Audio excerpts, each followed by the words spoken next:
Story number 1. The Devil Lions of Luangwa Valley. In the heart of Africa, beyond the edge of the maps and past the stories whispered around dying fires, something waited. It didn't just kill. It watched. It planned. And it returned for more. The first sign wasn't a corpse. It was the silence. The birds vanishing. The howls of the hyenas fading like smoke into the trees. Then came the bodies, torn asunder, too methodically to be called savagery. This was not hunger. This was precision. He was no ordinary hunter, Charles E. Brady had faced tigers in Bengal, crocodiles in the Congo, and even a bear said to be cursed by shamans in Siberia. But nothing prepared him for what he would face in the Luangwa Valley. Nothing human could be. 2 lions, but not lions. Something more. They didn't run from bullets. They studied their prey, villagers, soldiers, even Jack. Especially Jack. This is not just a story about beasts. It's a story about fear with a face, about sacrifice written in blood, and about what it truly means to be hunted. I recently came across a collection of old letters at an estate sale in Edinburgh, Scotland. They were tucked away in a weathered trunk, marked simply with the name C.E. Brady. At first glance, I thought that they might be just routine correspondence from a different era. But as I began to read, I realized these letters told a very haunting story. They began innocently enough, reports of a lion disturbing villages in the Luangwa Valley, North Rhodesia, letters from colonial officials to a hunter of great repute, a plea for help. But something in the tone was off. It wasn't just fear of a predator. It was desperation. Charles E. Brady accepted the invitation. His credentials were impeccable, but it was more than just reputation that moved him. Brady had lost his wife the previous year to illness. The expedition offered not just gold, but a chance to outrun his grief.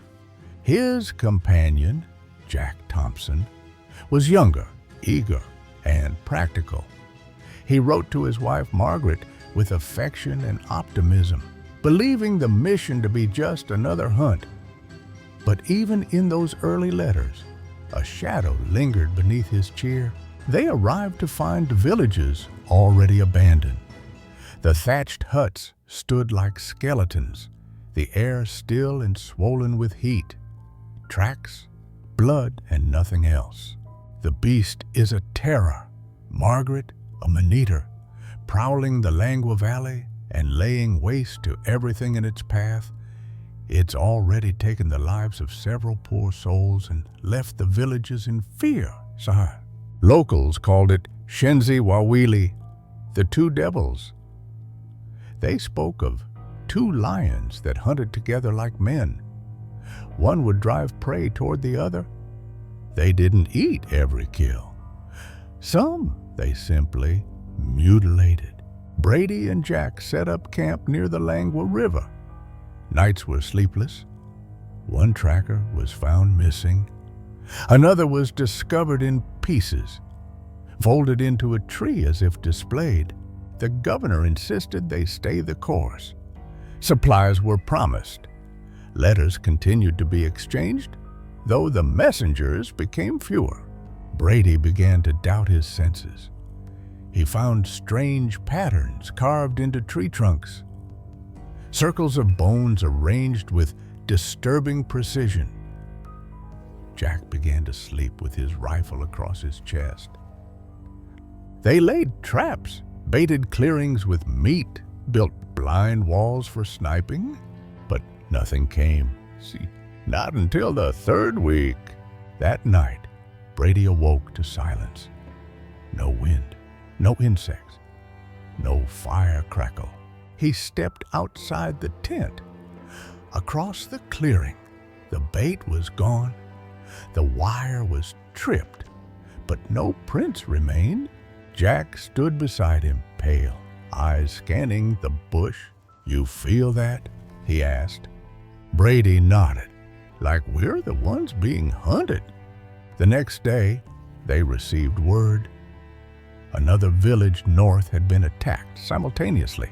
It was impossible, but not for two. They held council at dawn. The map spread over a crate between them, pinned at the corners with bullets. It showed rivers, ridges, hunting paths, useful once, now meaningless. The attacks were no longer random. They were coordinated. Brady pointed to two charred circles, marking the most recent sites. North and south, same night, same method. Jack exhaled slowly.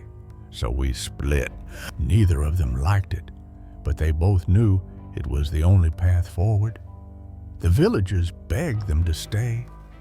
Women wept, clutching children who wouldn't stop shaking. But the men stood silently, resigned to either salvation or doom. Jack took only 2 scouts with him. The rest stayed with Brady to reinforce the southern perimeter. They shared a quiet meal that night. No words, just firelight and the scent of rain coming on the wind. Before Jack departed, he handed Brady a note. "If I don't return, give this to Margaret." Brady didn't take it. "You'll return. Hand it to her yourself." Jack nodded. "If the devils let me." The jungle swallowed him. Days passed. Brady reinforced the camp, set up new lines of alarm, tin cans strung on vines, polished mirrors to catch motion, salt and gunpowder rings. The men murmured prayers. They burned herbs gifted by elders.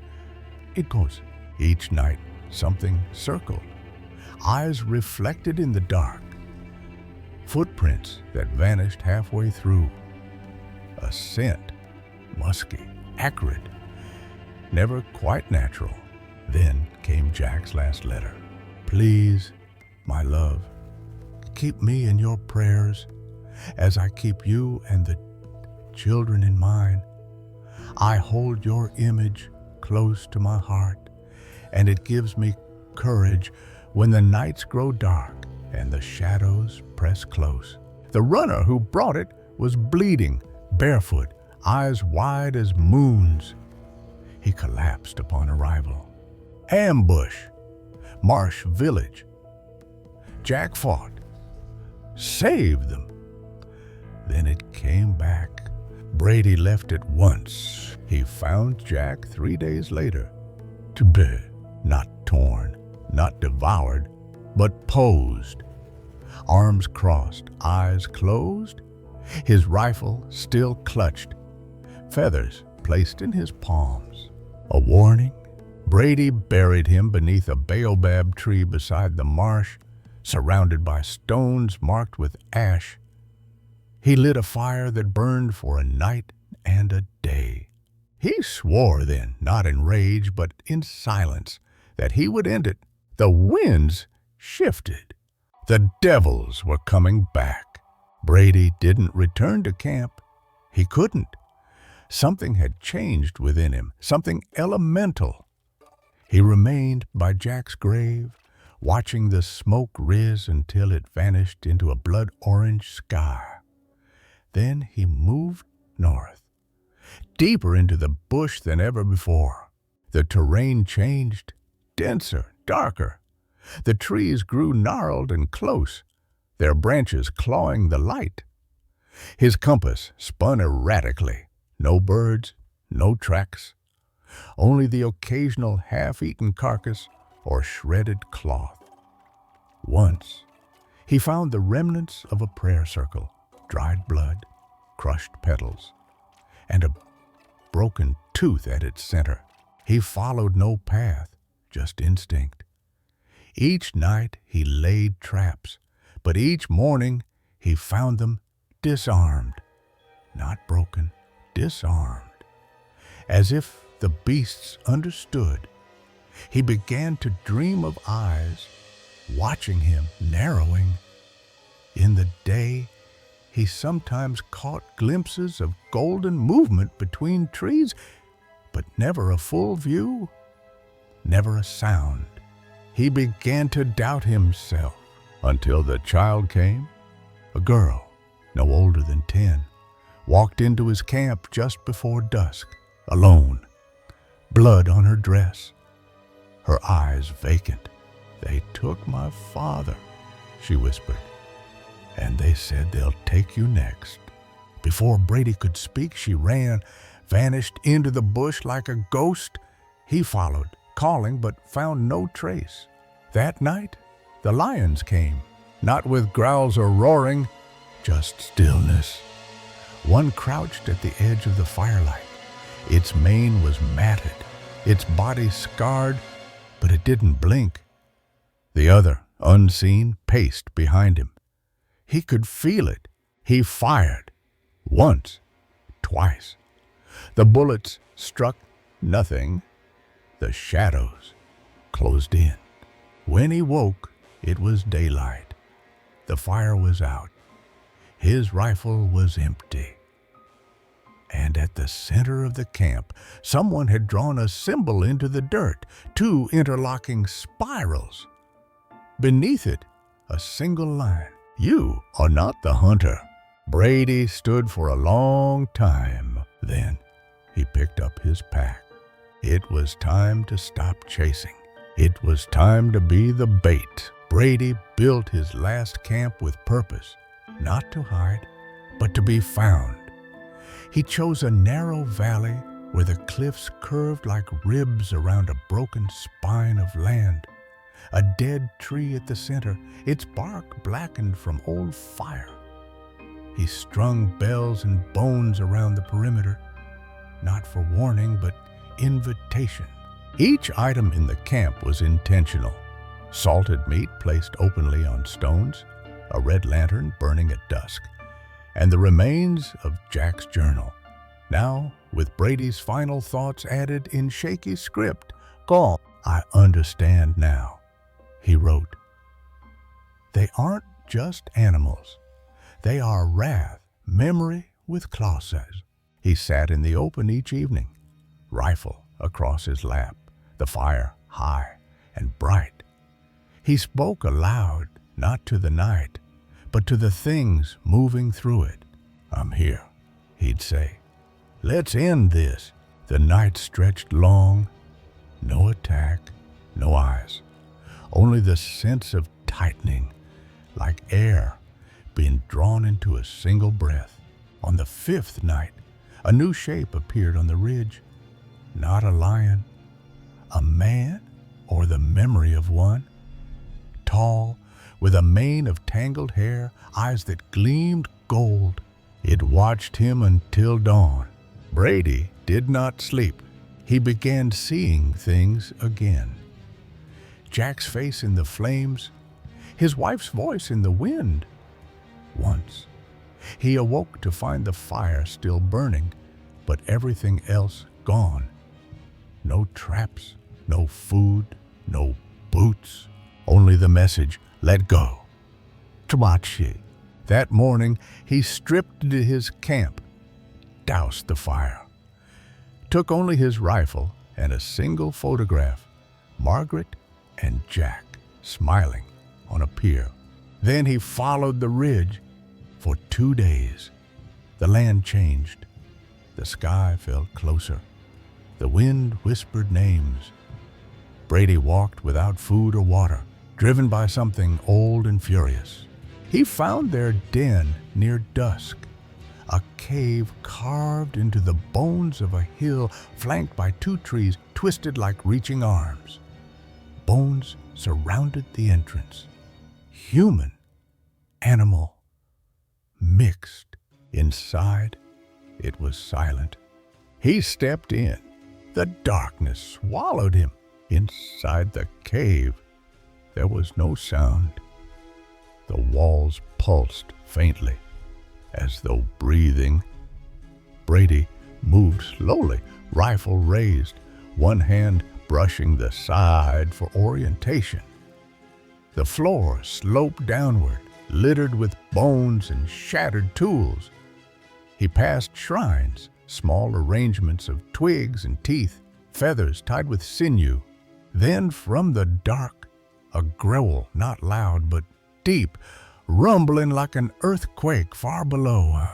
Two sets of eyes opened ahead, one gold, one nearly white. The lions. Brady didn't raise the gun. "I know what you are," he said. Tsk. The lions circled him, not attacking, studying. One moved with a limp, its side scarred. The other, leaner, seemed almost pectoral. Brady dropped the rifle. "You took Jack. You want me now." He pulled a flare from his coat, lit it. Light bloomed red against the stone. Behind the lions, the wall moved. It was covered in drawings, dozens, maybe hundreds, etched into stone. Men, lions, fire, circles, death. In one image, a figure stood alone among beasts, holding out both arms. A sacrifice? The lions stepped back. Brady stepped forward. He didn't flinch when the larger one leapt. The flare hit the ground. Flames caught the dry fur. The creature screamed, not in pain, but fury. The other attacked. Brady embraced it, held on as it tore him. The cave lit with fire. From the ridge, villagers saw smoke rise. They found the cave days later. Inside ash, 2 lion skeletons, and the body of Charles E. Brady. In his pocket, a photo untouched by flame. Months later, in Yorkshire, Margaret Thompson received a package. No letter, just a leather-bound journal and a folded make-up map burned at the corners. Inside the journal, entries from Jack and the final words of Brady. She read it all in one night.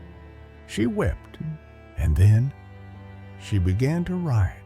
What emerged was not just a chronicle of death and horror, but a tale of sacrifice, of men who faced something beyond reason and stood firm.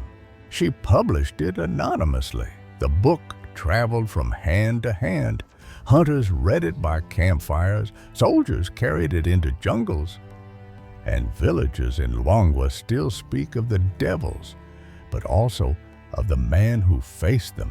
At the base of the baobab tree where Jack was buried, someone carved new words. They fought the darkness so we might see the light. So no attacks have happened since, but on quiet nights, some say, you can hear footsteps near the cave. Boom, 2 sets, and a third that walks behind them. Years passed. Wars were fought. The empire faded. But the journal survived.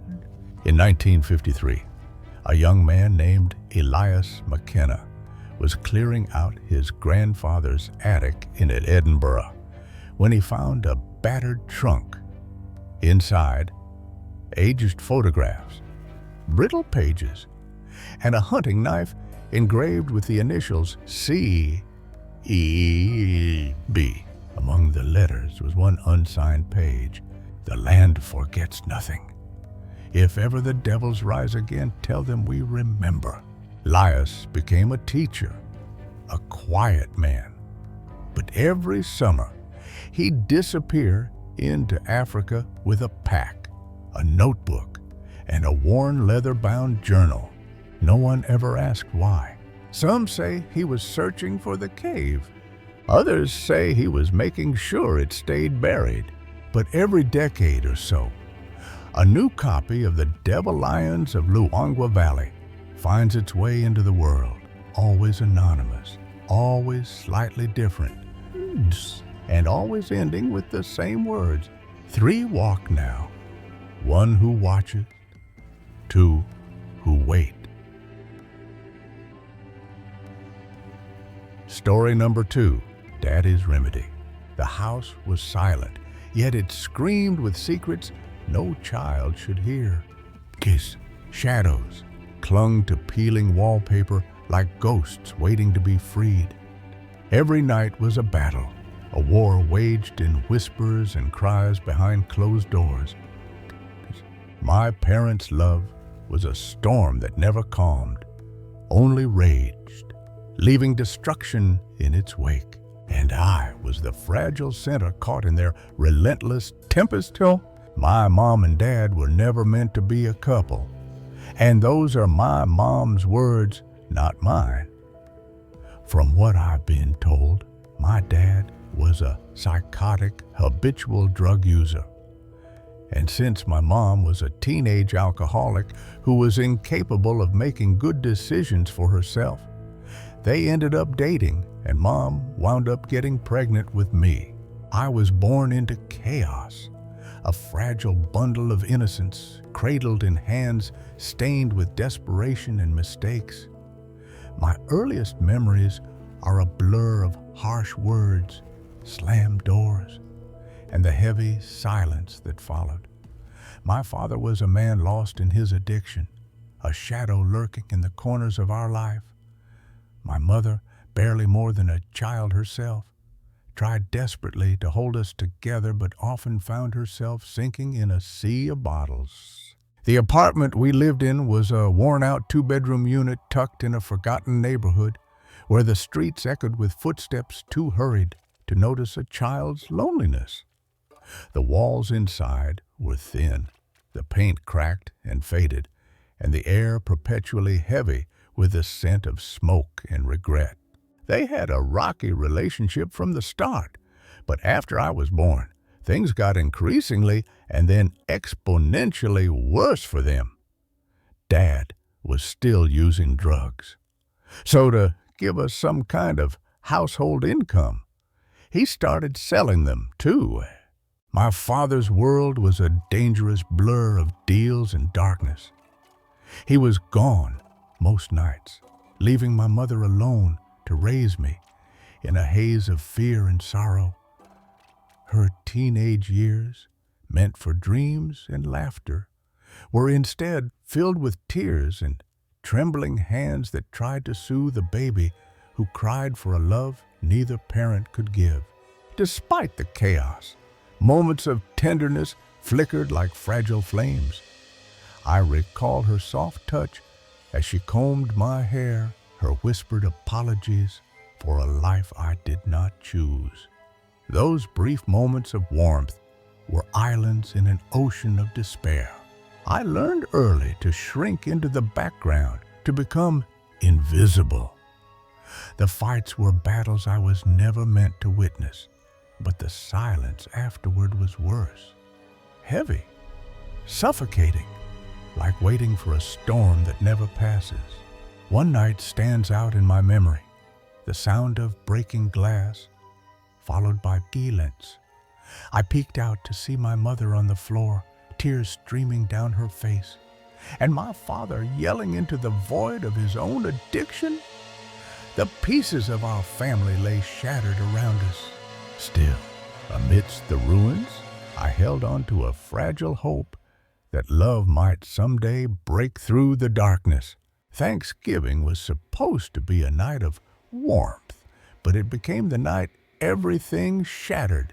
The smell of burnt turkey filled the cramped kitchen, masking the tension that hung thicker than smoke.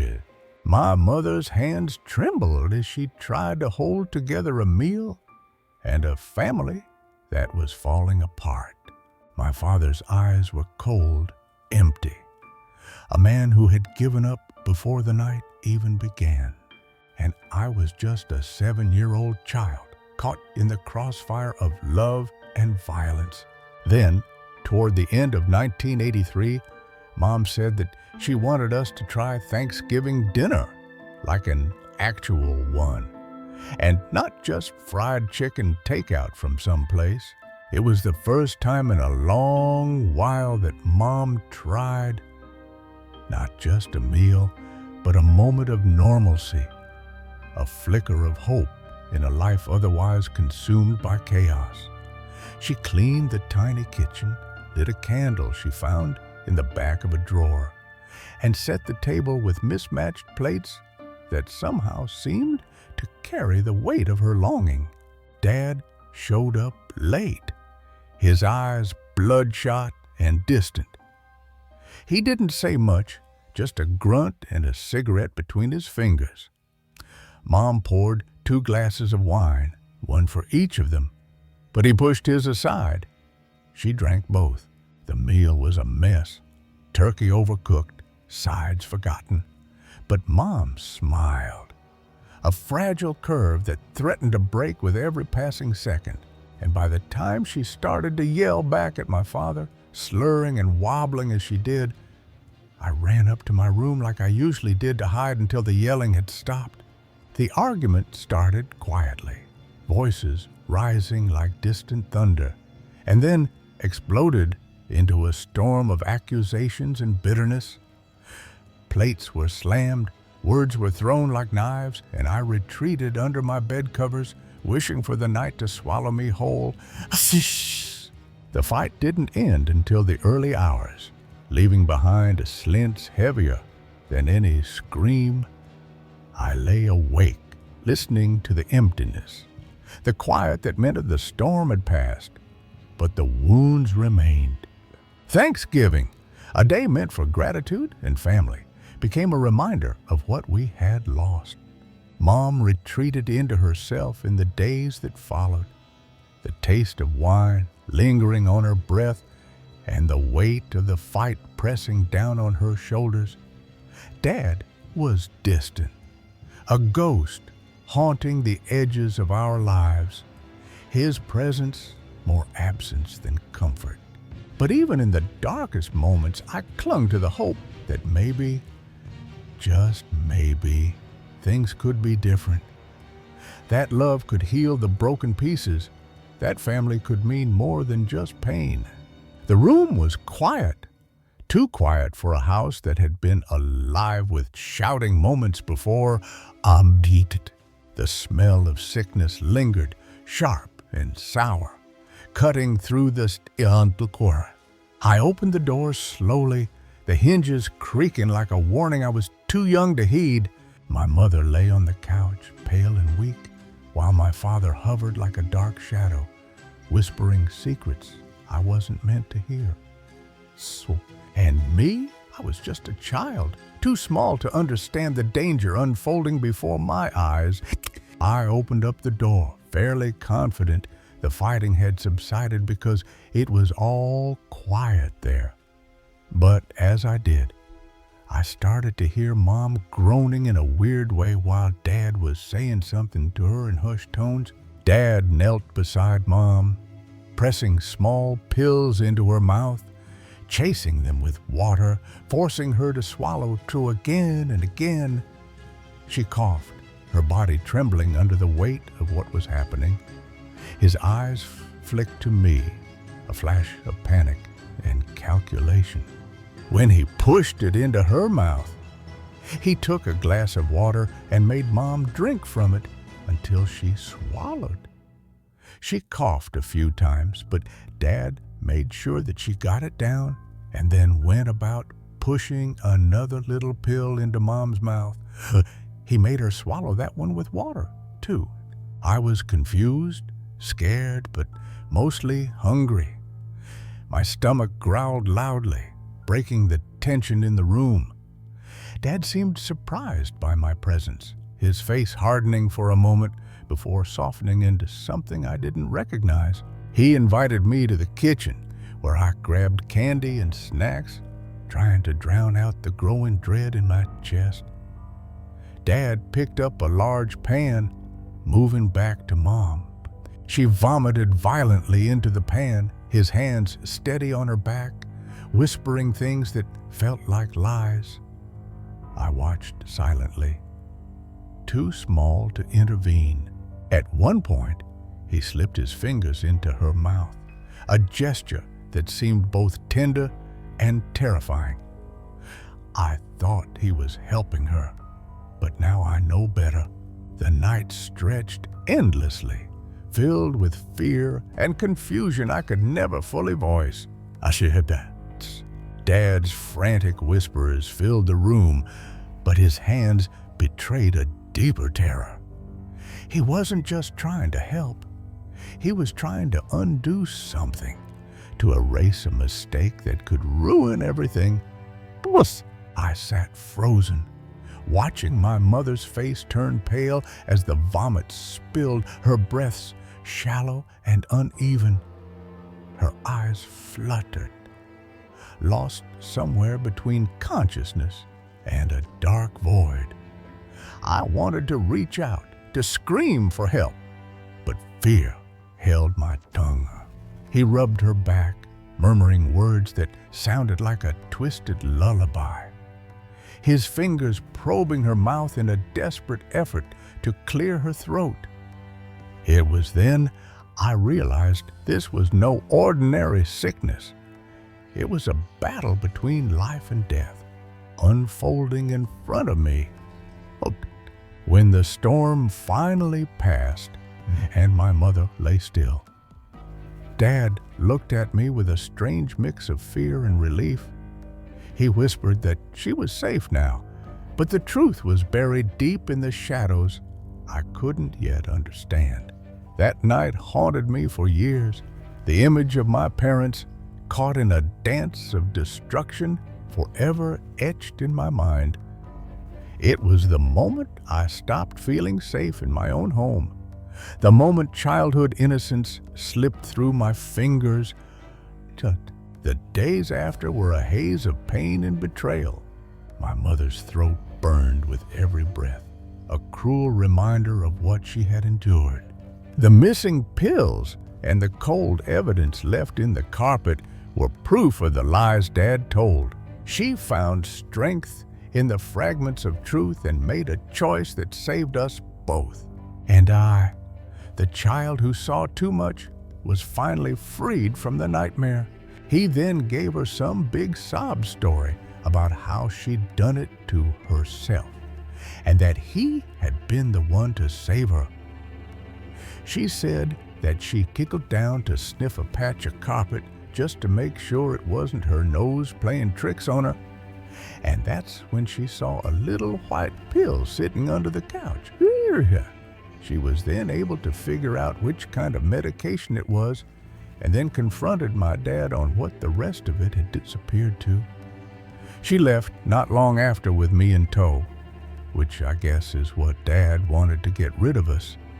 But it was obviously reaching dangerously critical levels of wanting that to happen. If he was willing to hurt Mom, what would he have done with me? Would he have left me on the doorstep of an orphanage with a sign around my neck? Or would I have been the next one to have myself a little accident, or I should? The realization hit my mother like a hammer. The man she once loved was capable of breaking everything she held dear.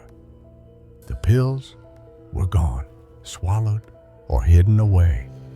But the tiny white one under the couch was a silent stream of truth. She confronted him, and for a moment, I saw a flicker of the man I never truly knew, a man desperate to control, to rewrite the story.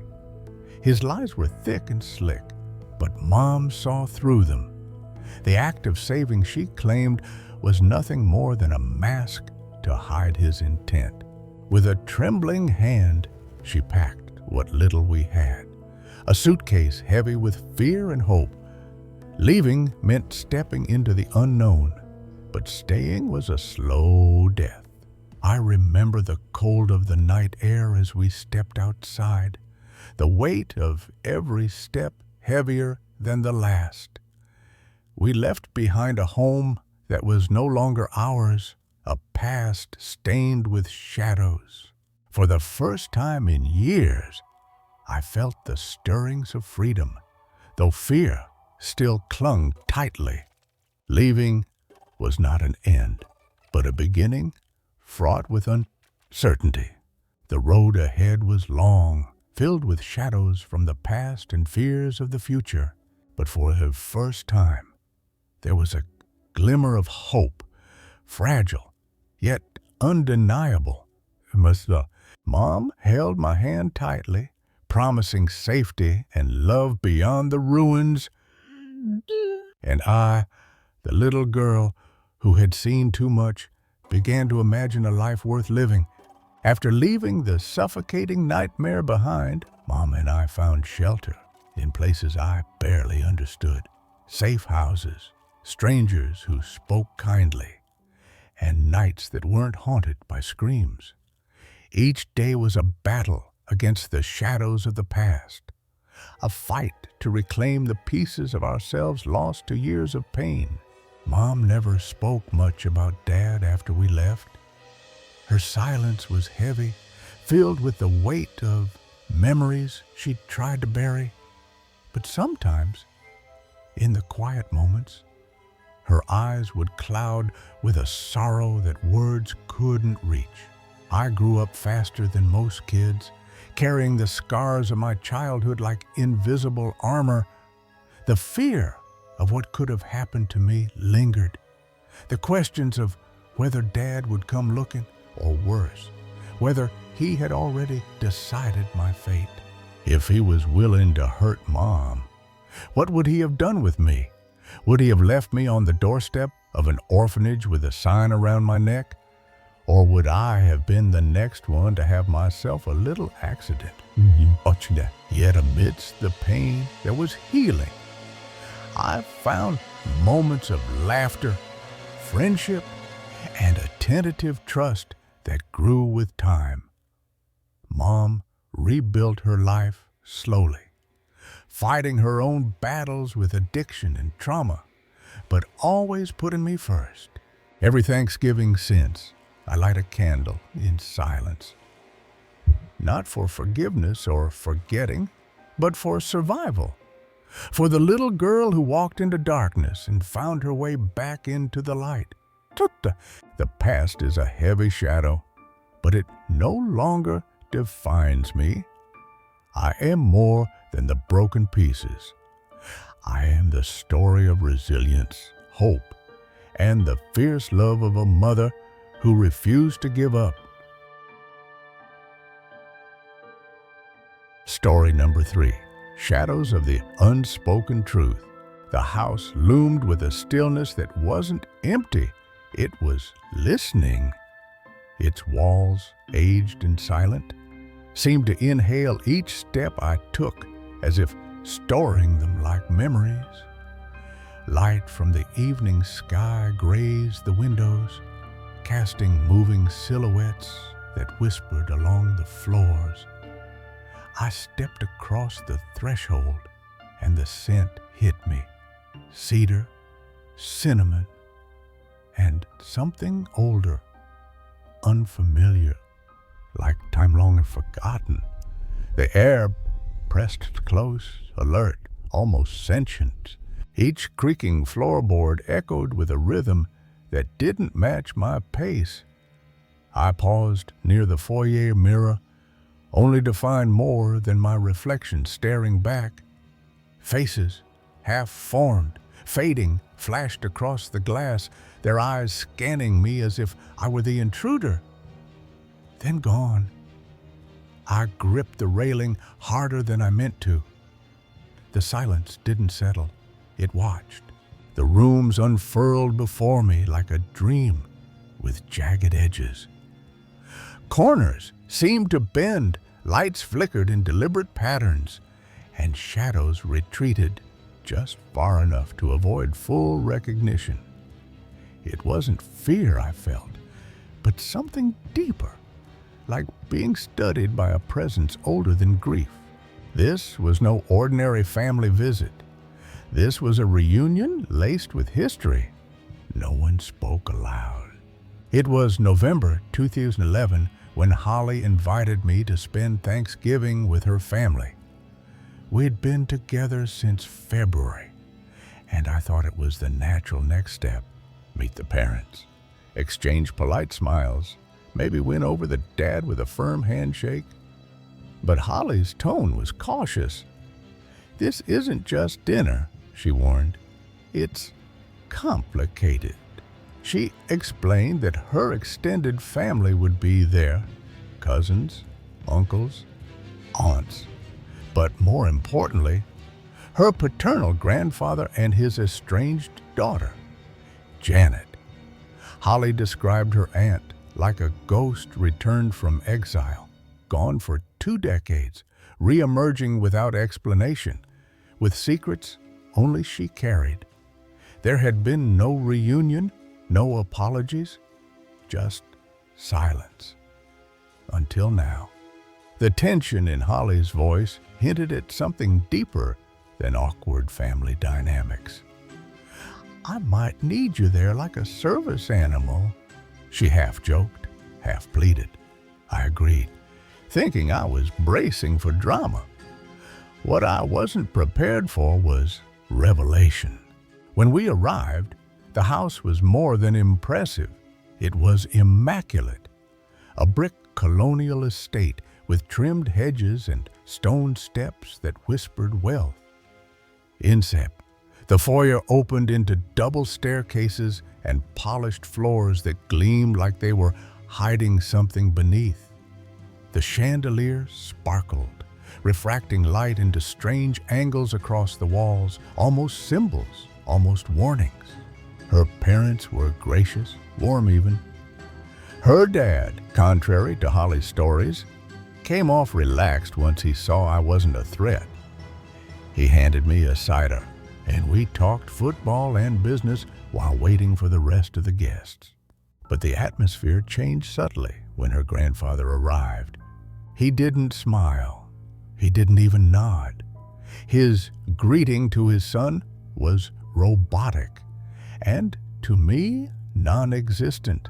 I was the outsider, a title that lingered in the air long after his footsteps had faded down the hall. Holly whispered to me that he'd always been that way, cold, unforgiving, but this year, something about him felt sharper. The rest of the relatives poured in, laughter, hugs, the smell of roasted garlic and clove drifting from the kitchen. But beneath the pleasantries was an undercurrent. You could feel it in the forced cheer, the too loud small talk. Everyone was waiting for something or someone. Then the front door creaked again. She arrived less than an hour before dinner. Janet. The name had carried weight in every conversation Holly had about her family, never spoken with ease, always in fragments. And now there she was, older than her siblings, yet somehow untouched by time. Her steps were deliberate, her coat heavy. She carried with her not just a presence, but a portfolio bag, like an artist or a witness. The greetings were soft but wary. Her siblings embraced her cautiously. Her father offered a handshake, stiff as oak bark. And for a brief moment, you might have thought the past was forgiven, but it wasn't. It had only curled in the corners, waiting. Dinner was magnificent. Holly's mom served ziti instead of mashed potatoes, garlic string beans instead of yams. The food was divine, the conversation polite. For a while, you could almost believe in peace. But after dessert, as people rose and laughter returned to the room, Janet stood. "Good. I'd like to play a game," she said, smiling with restraint. "A simple one, word association, just something light before everyone falls into a food coma. Everyone chuckled. We sat back down. She unzipped the portfolio and pulled out a collapsible whiteboard, its legs clicking into place on the hard wood. A marker cap popped. Her movements were rehearsed. The first word she wrote was school. She passed the marker around the table, asking us to offer the first word that came to mind. Lunch, I said. Others added teacher, football, homework. She nodded and wrote each one down. Then boathouse, summer, someone offered. Fishing, said another. Vacations. Then bear, cuddly. Well, Teddy, we responded, light-hearted and safe. Finally, she wrote truth. Duh. That's when she stopped asking. Janet turned to face us. These words mean something different to me, she said, voice steady but deepening with something old. When I think of school, I don't think of learning. I think of staying home. I think of being too sick to go. But I wasn't sick, was I, Dad? The room tensed. Her father stiffened, but said nothing. She pointed to boathouse. You remember, don't you? Her tone sharpened. That summer, upstate? You dragged me from the lake. You didn't speak. You didn't yell. You just closed the door. Holly's grandpa muttered something unintelligible, but Janet didn't blink. Look, and bear, she said. Teddy bears. The ones you gave me to hold, to keep me quiet. Silence wrapped around the table like plastic. No one moved. No one dared. When I hear truth, Janet said, eyes locked on her father, I don't feel justice. I feel nausea. I feel the weight of wondering if anyone would believe me. Her words landed like stones, and for a breathless moment, no one knew whether to scream or cry. Her words didn't echo. They hung, suspended in the room like dust that no one dared to breathe in. Across the table, Holly's grandfather said nothing. His expression didn't shift. He simply stared, eyes narrowed, not in confusion, but in defense. Like an animal in the final corner of its cage, Janet stepped back from the board and placed the marker down as if it burned her fingers. I waited 20 years for this moment, she said softly. 20 years to say what should have been said the minute it happened. And I'm saying it now, in front of everyone. The quiet cracked. You lying little, her father finally snapped, rising with such force that his chair toppled behind him. Oh, no, Holly's dad shouted, surging to his feet. But it was too late. The old man's hand moved behind his back. Steel flashed. A kitchen knife. Long. Heavy. Janet didn't flinch. She knew. Her feet were already shifting back as Holly's dad lunged between them, slamming his shoulder into the old man's chest. The knife swung wide, missing its target, but the intention was clear.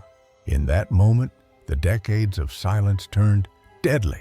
Screams erupted, chairs scraping, glass shattering, someone sobbing uncontrollably.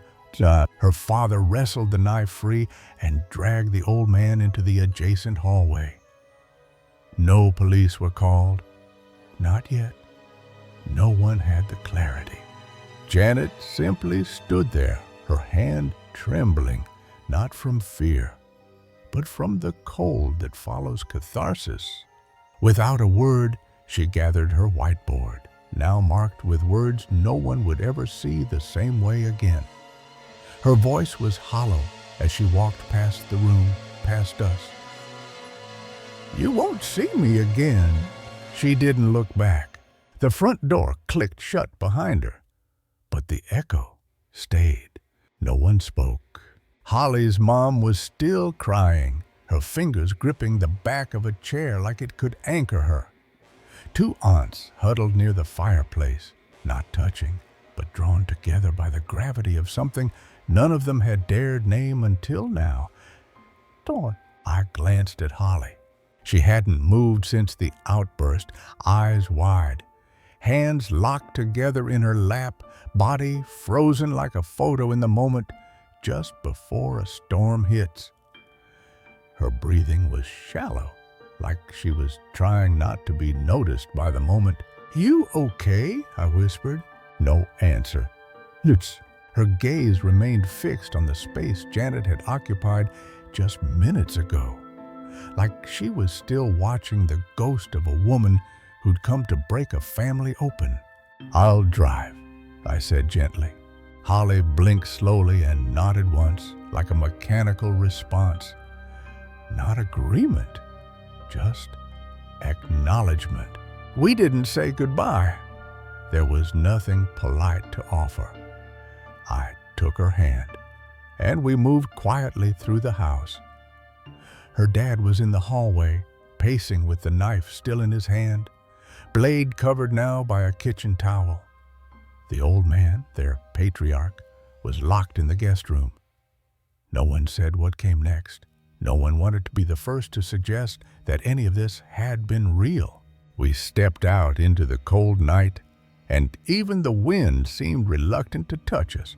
The car ride home was silent. Holly stared out the window the entire time, her reflection staring back at her like a stranger.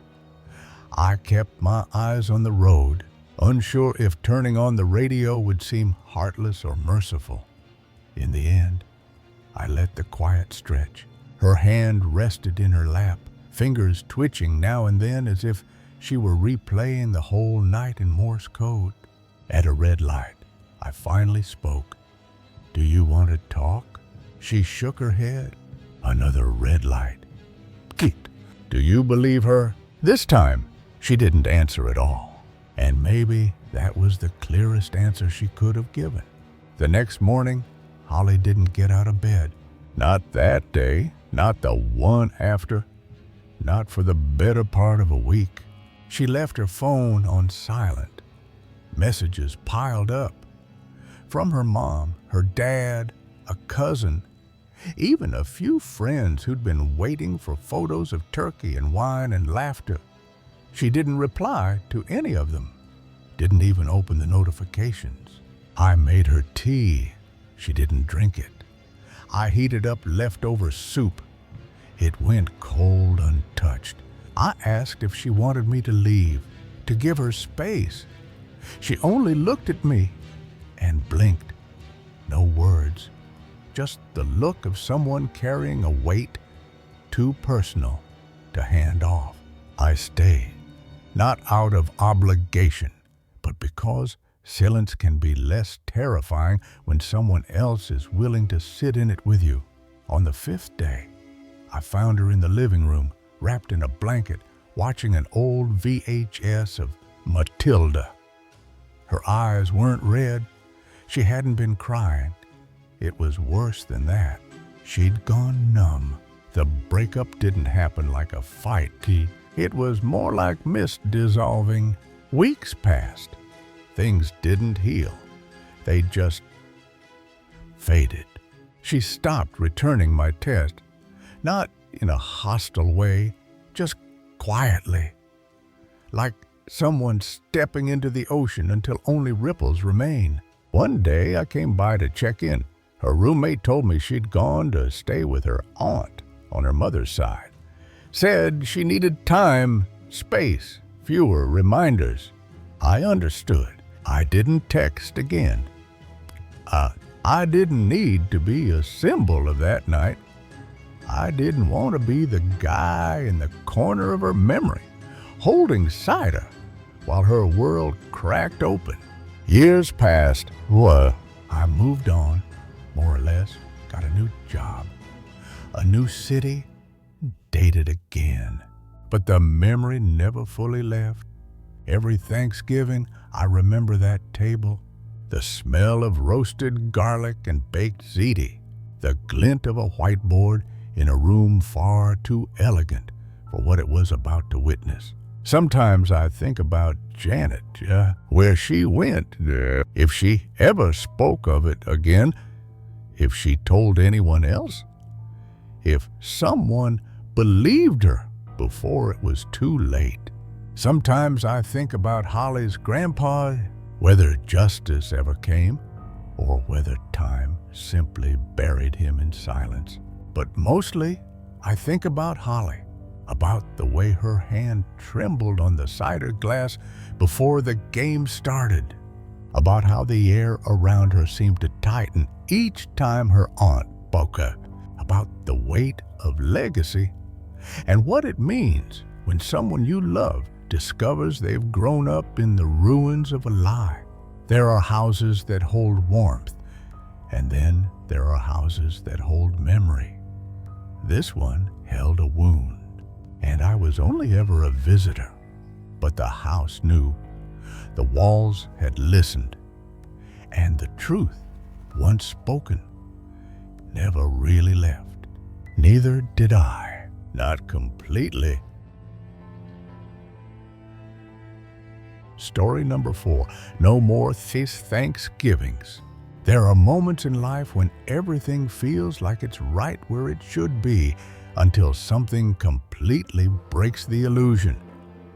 When family laughter fills a house and aromas of pot and turkey drift through the air, you never expect the devil to send you a text. But the thing about darkness is it doesn't knock. It walks in wearing familiar skin one Thanksgiving. We lost more than a family member.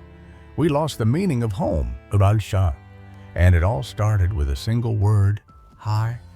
It had been years since I'd made the long drive back to my childhood home for Thanksgiving. As I stepped out of my car, I remember smelling the smoke of burning log fires drifting on the breeze. It was almost cinematic. Golden leaves swirling across the driveway, the chilly air perfumed with nostalgia. And it was like stepping through a time machine. But the past is never as cozy as we remember it. I had taken my place as the unmarried uncle, showing up halfway through the day after spending the morning at work. I wasn't a kid anymore, and this wasn't just another holiday.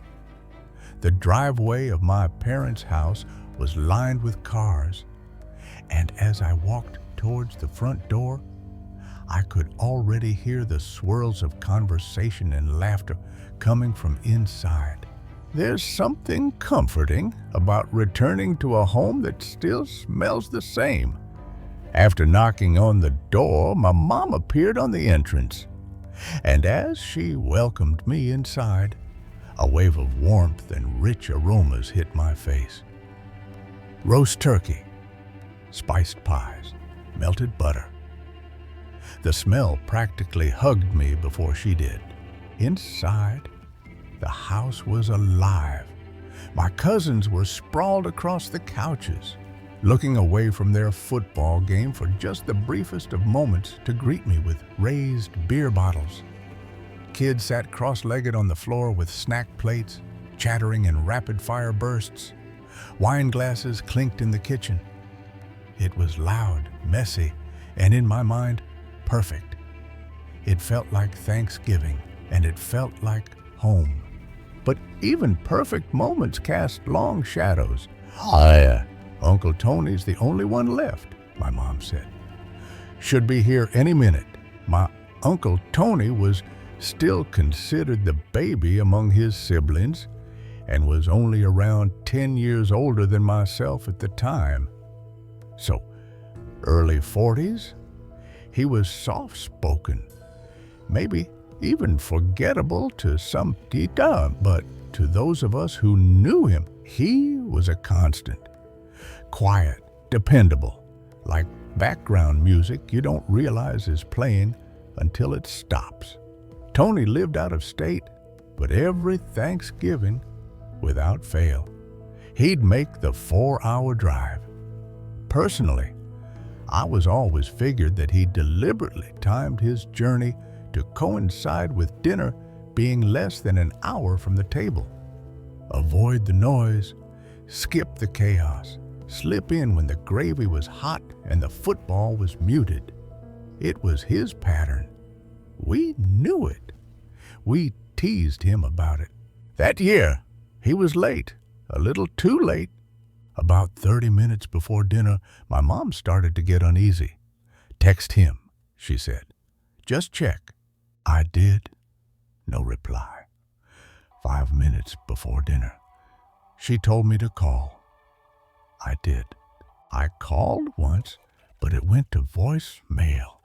I then called a second time, but it didn't ring as long as before the call went to his answer machine. That should have been a good sign, right? Maybe he was just around the corner. Maybe he was being safe. Hands on the wheel, eyes on the road. I tried to reassure her, but something in her eyes said she wasn't buying it. As dinner was plated, she had me calling my Uncle Tony on repeat while she got everyone to the table. No answers, no text, just silence. But silence isn't always empty. Sometimes it's a warning. The table was full, but a chair, his shell, sat empty. She kept checking her phone and complaining that Tony wasn't responding to messages. Every adult who had his number glanced down at their screens, hoping maybe they'd missed something. But the only thing they saw was more of the same, nothing. We all told ourselves he'd roll up, scarf some turkey, and laugh about how we all panicked. We wanted it to be that. We needed it to be that.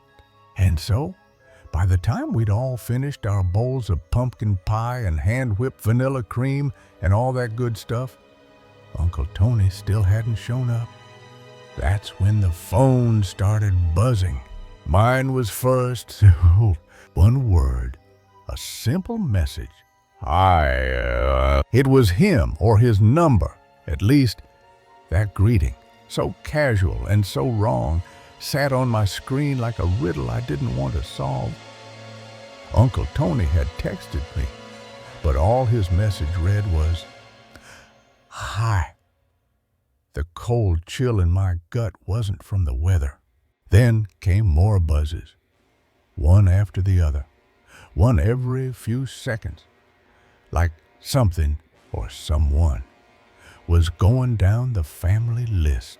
Each person looked up, confusion on their face. Then the whispers began. What the hell is going on? They came in at a rate of about one every 10 to 15 seconds. But one by one, my aunts, uncles, mother, and father all got single-word messages that simply read, "Hi." The repetition wasn't just eerie, it was mechanical, like someone copying and pasting their way into our family dinner. One uncle read his message aloud. Nervous laughter followed, thin, uncertain. But it died the moment my mom tapped her phone, pressed it to her ear, and waited. No answer. When he once again failed to pick up, we all started sending him messages, mostly along the lines of, "Are you okay? Pick up the phone. Call us when you can." A new reply came to me. "Hope I haven't left you all waiting." Lolly. The Mr. LOL stung worse than a slap. Uncle Tony didn't use that kind of language. That wasn't his voice. Not even close. I stared at the screen. Then I typed, Who is this? Seconds later, Thumbelina. A sick joke? A prank or something much worse? I clenched the phone, rose slowly from the table. Everyone was watching. I mumbled something about calling a friend of his, anything to get out of that room. I headed for the kitchen, face frozen in false calm, while my hands trembled, because the next message had just arrived. And it read, "I don't know, but there will be no more Thanksgivings where he's going." The first thing I did when I walked into the kitchen was call the cops. Not a friend, not a neighbor, not another relative. The police? I tried to keep my voice steady, explaining everything while the rest of the family stayed in the dining room, still trying to swallow the food in their mouths and the dread in their throats. But they didn't stay there for long. One of my uncles had followed me. He listened for only a few seconds before backing away, face pale. He didn't say a word, just walked back to the others like a man returning from the gallows. And then, just like that, the calm shattered. Phones began lighting up around the table. More messages. More creepy, jarring, out-of-character texts from Tony's number, each one stranger than the last. Good. Miss me yet? Don't wait for me? He's gone. We tried to protect the kids, ushered them upstairs, packed them into cars, whispered reassurances we didn't believe. But once the young ones were out of earshot, the adults cracked. My mom and aunt were fanning themselves in between bouts of sobbing, praying this whole thing was just some sick joke. But it wasn't. The police already knew while I was still on the phone. They told me what they'd found. Tony's car, parked, abandoned, quiet. Tony, slumped against the steering wheel, a bullet hole through his head. They found her in a diner, calm, small, a teenage girl with wide eyes and a half-eaten grilled cheese on her plate. She didn't flinch when they walked in. She didn't ask why. She just smiled, placed Tony's phone on the table, and said, "He won't be needing this anymore." She'd been texting us the whole time while we sat around a table with warm food and cold dread creeping in under the walls. The cops didn't know what to do at first. She was unarmed, didn't resist, didn't even raise her voice. But then they saw it. In her bag, wrapped in a paper napkin, a severed thumb. Tony's. She'd used it to unlock his phone again and again, sending messages like invitations to a funeral none of us were ready to attend. When they cuffed her, she laughed. She was in the middle of typing one more message, this time to a co-worker of Tony's. Something about how he'd never see him again. From what we later learned, it all unraveled fast. The girl was unstable, clinically. She barely spent 5 minutes with a psychologist before they deemed her unfit to stand trial. She was moved to a hospital, permanently committed. She didn't even seem angry. Not remorseful either. More like entertained, as if she thought the whole thing was a twisted game.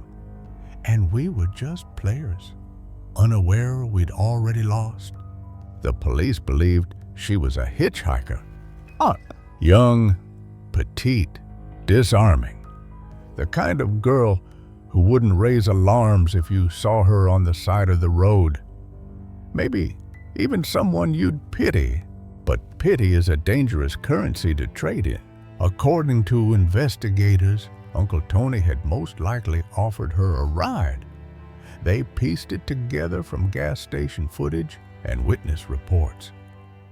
She wasn't on foot for long before she was seen getting into his car. But that was the detail none of us could swallow. Tony was not the type to pick up strangers. He was reserved, quiet, some might even say selfish.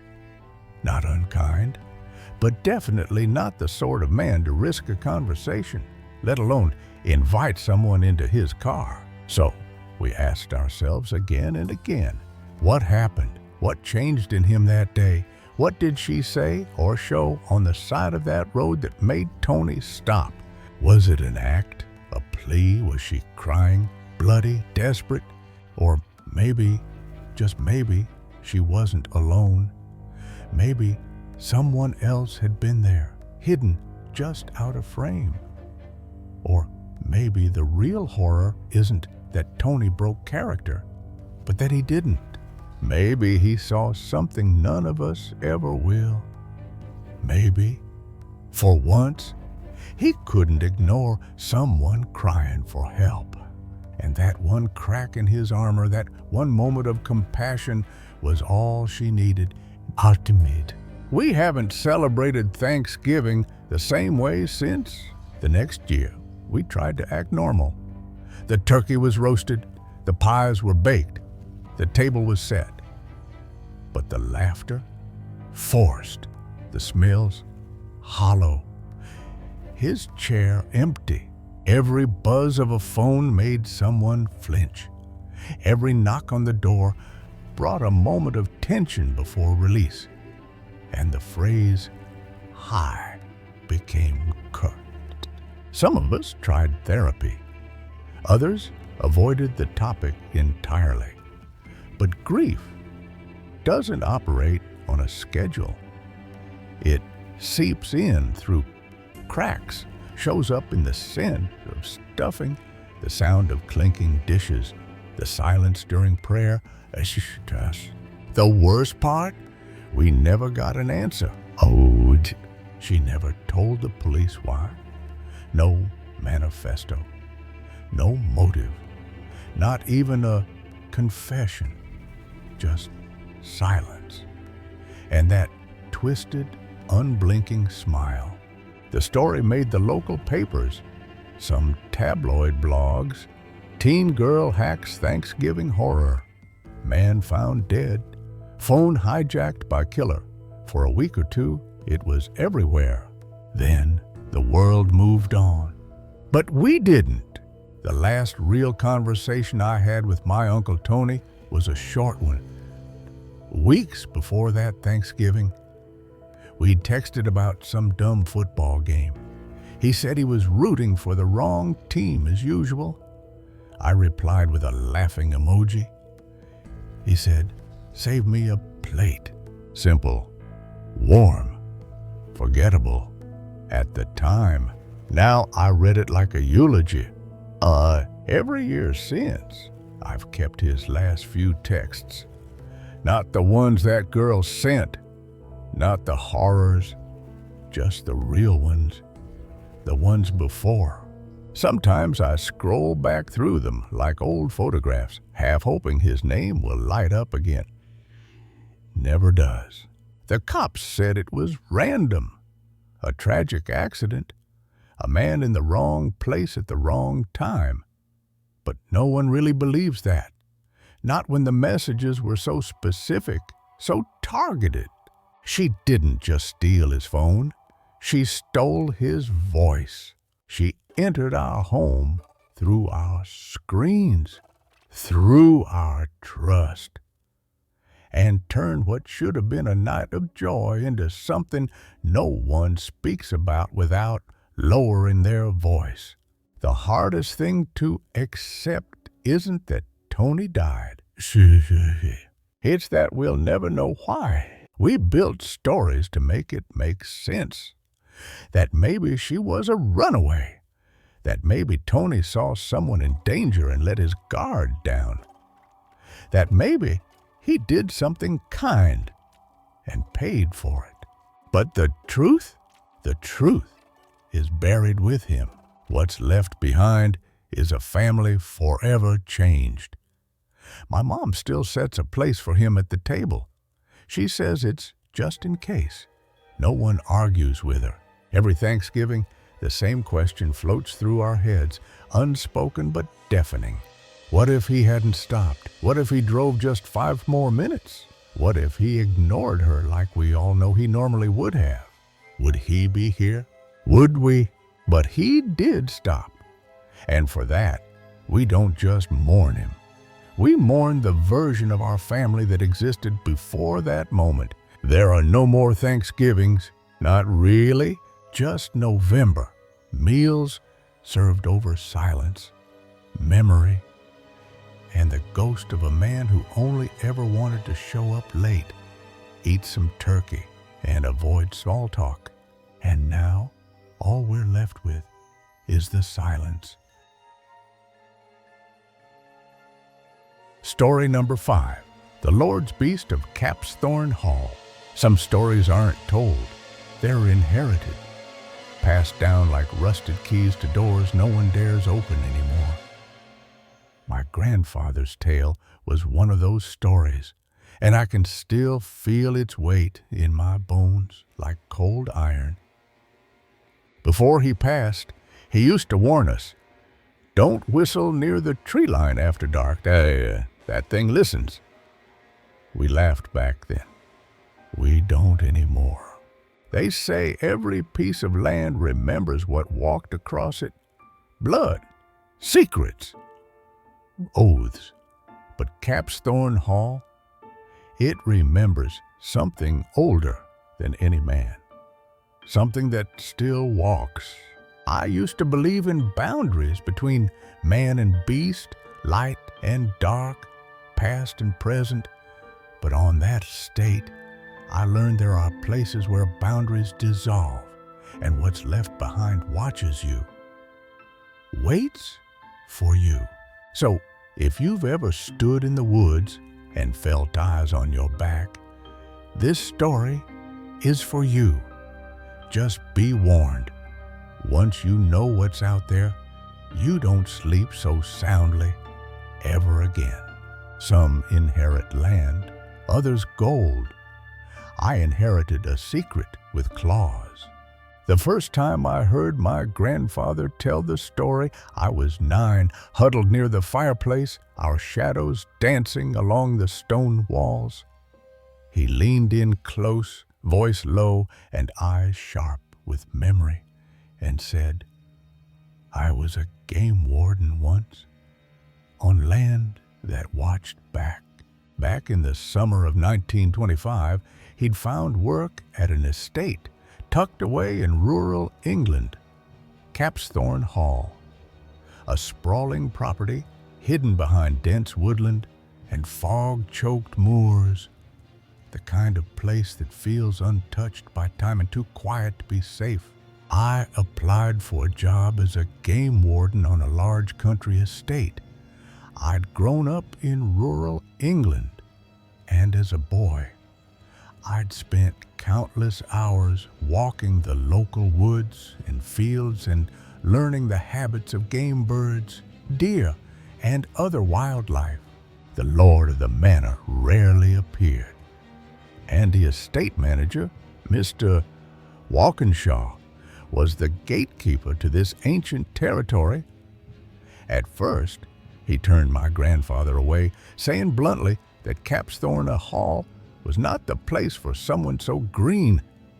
But when my grandfather turned to leave, Mr. Walkinshaw called him back and told him to return the next morning if he still had the courage, and return he did. Impressed at my return, Mr. Walkinshaw invited me to partake in an on-the-spot interview. He took me on a walk across the grounds, quizzing me on my knowledge of wildlife and how I'd handled trespassers or poachers. He passed the test. He was given a small cottage on the edge of the estate, modest but sturdy, and his duties began at once, checking pheasant pens, repairing fences, setting traps, and patrolling under the velvet shroud of night. Solitary work, but honest. And for a while, He found pride in it. Then came the warnings. Walkinshaw was a man of few words, but that made his cryptic advice even more unsettling. Some things on this land don't like to be seen. If you do see one, don't shoot unless it steps closer. It was a clear, quiet night in the late autumn, the kind where the air is still balmy, but the faint rustle of leaves can carry for miles. He'd been walking the far edge of the estate, close to the woods bordering the moors. The pheasants had grown restless all week. He thought it might be a fox. Then he heard it, a sound no fox makes, a growl, low and wet, like it came from deep inside a hollow chest. Not an echo, but something alive. It wasn't the stealthy padding of a fox with a quick dart of a hare, but rather a low, guttural growl that made the hairs on the back of my neck stand on end. From the shadows, it emerged. At first, it crouched like a man, but as it stood, taller than any man, broader than a bear, it revealed its true shape, a creature with limbs too long, eyes too bright, and a mouth that did not belong to anything natural. The moonlight caught its eyes, reflecting a yellow gleam that sent a shiver through me. He called out. His voice betrayed none of the fear clawing at his chest. He raised his shotgun and fired a warning shot into the sky. The thing didn't flinch. Instead, it howled, a sound that peeled through the trees and seemed to strip warmth from the air. Then, without a sound, it dropped to all fours and vanished into the woods, leaving only silence and a man shaken to his core. When dawn broke, the mist still clung to the hedgerows like a warning left behind. My grandfather's boots were still damp from the night before when he climbed the steps to Walkinshaw's office. His voice, though steady, carried the weight of sleepless hours. He expected to be laughed off, maybe even fired, but Walkinshaw simply poured tea and nodded. He told me that he too had experienced nocturnal encounters with such a beast, but that it was no threat to him or anyone else working at the estate. It was a strange comfort, like being told a ghost won't bite, only watch. But Walkinshaw offered more than calm words. He offered context. The creature, he claimed, had been there long before the first stone of Capsthorne Hall was laid. It was part of the land, not a pet, not a spirit, but something old, bound to the estate and the Capsthorne bloodline. It had protected the grounds through plague, war, and betrayal, but it demanded respect and fear. He said that in a manner of speaking, the creature was Lord Capsthorne's pet, and that its ilk had called the estate home for centuries. Oh, damn it, this. Walkinshaw warned that harming the beast would bring ruin. Not just bad luck, but deep ancestral consequences.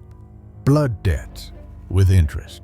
My grandfather tried to accept that, but every night after, as he walked the boundary lines, he carried more than his shotgun. He carried dread, the kind that never quite lets go. He began noticing small scenes, hoof prints in places no deer had been, claw marks on tree trunks that split the bark like paper, the occasional shriek of a hare silenced too suddenly. Sometimes, when the fog was thickest, he'd see lights deep in the forest. Not lanterns, not fires, just lights, pale blue and pulsing like breathing. Locals avoided the area, whispering old names for old things. The moor's watcher, the the Lord's shadow, or simply it. No one ever claimed to see it directly, except the wardens. Always the wardens. In the village pub, older men would glance at his boots, muddied and worn from the moors, then look away. No questions asked, no answers offered. One autumn, a pair of poachers vanished. Their traps were found shredded. Their cart stood abandoned at the edge of the woods, horse still tied and trembling. My grandfather was sent to investigate. He never found the men, but near their last camp, he found a line of stones neatly placed, encircling nothing. Nothing visible. Anyway, and yet he stayed. Why? Because some land claims you? Not with contracts, but with silence, and with eyes that gleam in the dark. Because he believed something terrible would happen if he left, not to him, but to the world outside Capsthorne Hall. That beast, for all its terror, kept something worse away. And so he made peace with it in his own quiet way. Every time I patrolled that part of the estate after dark, I carried a heavier lantern and extra shells and a prayer whispered under my breath. He lived to tell the tale, barely, and only because he never tried to understand it. He respected the boundary between man and mystery. Even now, when I return to the old cottage by the estate's edge, I keep my voice low. I never whistle. I never light more than one lantern at a time. And I never, ever ask what walks behind the trees when the wind dies out. They say time softens memory. That fear fades like old ink in a sunlit journal. But that was never true for my grandfather. The older he got, the sharper those nights became in his telling. Not exaggerated, just clearer, stripped of the distractions of youth. And the story always came back to one moment, the night it returned. Years had passed. He'd grown confident in his routines, trusting that the thing in the woods, as long as respected, would keep its distance. And for a long while, it had. The estate remained quiet. Game flourished. Guests came and went, blissfully unaware of the ancient arrangement surrounding their evening hunts. But one winter, something shifted. The night felt heavier. I was not alone. He'd said those exact words in the final entry of his journal, the one I found years later buried beneath his belongings. The phrasing was familiar. It was the same way he'd ended the tale when we were kids. But now, written in his own hand, the gravity settled in my chest like frost. That evening had started like any other. A light snow had begun falling just after dusk. The moon, swollen and pale, hung low above the moors. He was making a final pass along the lower hedgerows when he noticed something strange. All the pheasants had gone silent. He stopped walking. No rustling, no calling, no movement, not even the usual chirr of field mice in the dead grass. Just silence. And then a shape, larger than before. Goods, standing where the trees ended and the open field began. He didn't raise his shotgun this time. Not right away. He knew it wouldn't matter. It didn't crouch like it had the first time. This time, it stood tall, watching, assessing. Its eyes glowed that same yellow, but dimmer, as if tired or, cautious. Was it warning him, testing him, or simply saying goodbye? He took a step back. The creature tilted its head. Then it did something it had never done before. It spoke, not in words, not even in sound, but in thought. A pressure behind his eyes, like thunder you feel in your ribs before you hear it. A message he could never repeat. Not because he didn't understand, but because his mind wouldn't allow it to surface. Every time he tried to recall the meaning, it slipped away, like a dream shattered by morning light. Still, something changed in him after that night. He resigned the following spring, said his knees couldn't take the walks anymore, but I knew better. The estate had released him. Or perhaps the beast had. He lived out the rest of his life quietly, in a cottage far from any woods. But he kept one item from his warden days, a single polished cartridge, never fired. He called it his debt. He told me once, late in his years. Some debts aren't meant to be paid, only carried. That shell reminds the thing I remember, and that I still honor our truce. I didn't understand then, but I do now, because I've been to Capsthorne Hall. I've seen the stone ring near the moors. I've heard the silence when no wind blows. And just last week, while walking the forest edge, I saw a pair of yellow eyes in the trees, watching, waiting, remembering. You don't forget a stare like that. I returned to Capsthorne Hall on a cold spring morning, following a vague invitation tucked inside my grandfather's journal. It wasn't from anyone living. It was more like a final breadcrumb left by the man who'd sworn never to speak of certain things aloud. I had no intention of staying long, just a visit, I told myself, a walk through old paths, a few photos of the cottage where he'd lived, maybe a chat with whoever managed the grounds now. But from the moment I stepped past the iron gate, I knew I wouldn't leave unchanged. The land hadn't aged the way other places do. The hall itself was more weathered, yes, but the woods, the moors, they felt untouched, preserved by something older than caretakers or gardeners.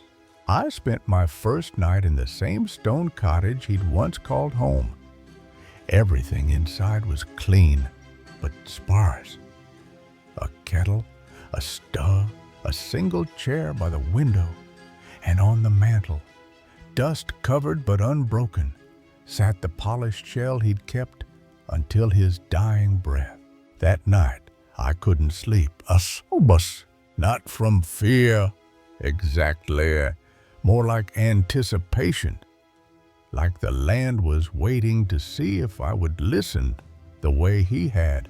So I walked, lantern in hand. I followed the same trail he described in his journal, the long loop that edged the pheasant pens, crossed over the dry stream, and skirted the tree line where the oaks grew unnaturally wide. And sure enough, the deeper I went, the quieter everything became. No birds, no wind, no echo of my own footsteps. Just the sound of breath, mine, and something else's. I stopped at the old gamekeeper's path, just where he'd said he first saw it all those years ago. And there it was again, that same weight pressing down on the air, thick as wet wool. Then, not far ahead, a glow? Pooh, not a lantern, not a reflection, but a presence. It stepped out slowly, deliberately. Its form was less monstrous than he'd described, yet no less unnatural. Taller than any man, fur thick as peat moss, limbs long but graceful, and its eyes, those same yellow eyes, watching me the way a fire watches dry grass. I didn't run. I didn't speak. I just stood there, trying to breathe as calmly as possible. In my coat pocket, I felt the shell he had left behind. I held it tightly, and that's when the pressure returned, not a voice, not a word, but a knowing, a recognition. It didn't growl. It didn't lunge. It nodded, acknowledged then it stepped backward into the dark, gone. I stayed the rest of the night in that clearing, not out of courage, but out of awe. The kind of awe that makes your bones ache. The kind that rewrites what you think the world is. In the morning, I walked back, the shell still in my hand. I placed it back on the mantel, and I knew then I wasn't just visiting. The land had called me. The debt had passed on. And one day, when the next soul takes that walk under the moon, I'll be the one watching, waiting, remembering. Years have passed since that night. The estate has changed hands again. New blood, new money, same old land. Capsthorne Hall now welcomes tourists in the summer months, hosted teas, manicured gardens, historical lectures about the old nobility. But no one talks about the woods. No tour map includes the gamekeeper's trail. And though they advertise pheasant hunts in the autumn, they never offer guides after sundown. They don't have to. The land remembers. I stayed, not as a warden, not exactly, but as something closer to what my grandfather became, a watcher, a keeper of silence. I don't patrol like he did. Instead, I maintain the old paths, clean the overgrowth from the markers, tend the stone circle on the edge of the moors. Once, I found a visitor wandering near the tree line after dusk. A city man looking for a place to smoke without being seen. His hands were trembling when I found him, though he couldn't explain why. He just said, something was out there. It didn't make a sound, but I knew it saw me. I walked him back to the hall without saying much. There's no use explaining things like that to outsiders. They think truth only exists in books or neatly filed police reports. But out here, truth wears fur and watches from the dark. Sometimes, when the moon is full and the air is still, I return to the clearing. I don't bring a lantern. I don't speak. I just stand where my grandfather once did and wait. Not every time, but sometimes. It appears, not always the same shape, not always alone. The first time I saw the second one, a smaller figure with paler eyes and faster movement, I realized something. It had grown a family, or maybe it always had one. The thought both chilled and comforted me. Whatever force tethered these things to the hall, it was enduring, generational. Like the estate itself, it passed from one holder to the next. Oh, yes. Now I know the real duty of the warden. It's not the game or the poachers or the fences. It's the balance, the understanding, the truce. Because some places don't just hold history, they feed it. They grow it. And every now and then, they show it to you, not to scare you away, but to see if you're still worth trusting. Now you know the truth about Capsthorne Hall, whether you believe it is your burden to carry. But if you ever visit, and you find yourself at the edge of the woods after dark, don't look too long into the trees. They might just look back. Story number 6, Whispers of the Hidden Conflict. The land stretched like a veiled battlefield, its rugged terrain hiding truths no soldier should uncover, its horizon glinting under the dawn's pale glow, casting shadows that danced with a life of their own. I marched forward, the air heavy with a scent I couldn't place.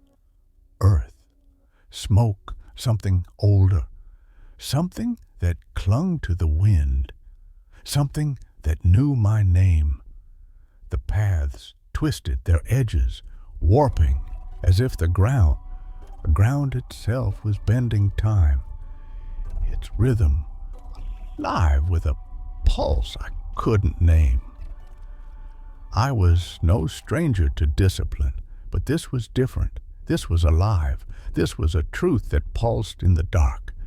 The soil crunched, its grains groaning as I moved, their sound a rhythm that stirred in the silence, a rhythm that wasn't mine.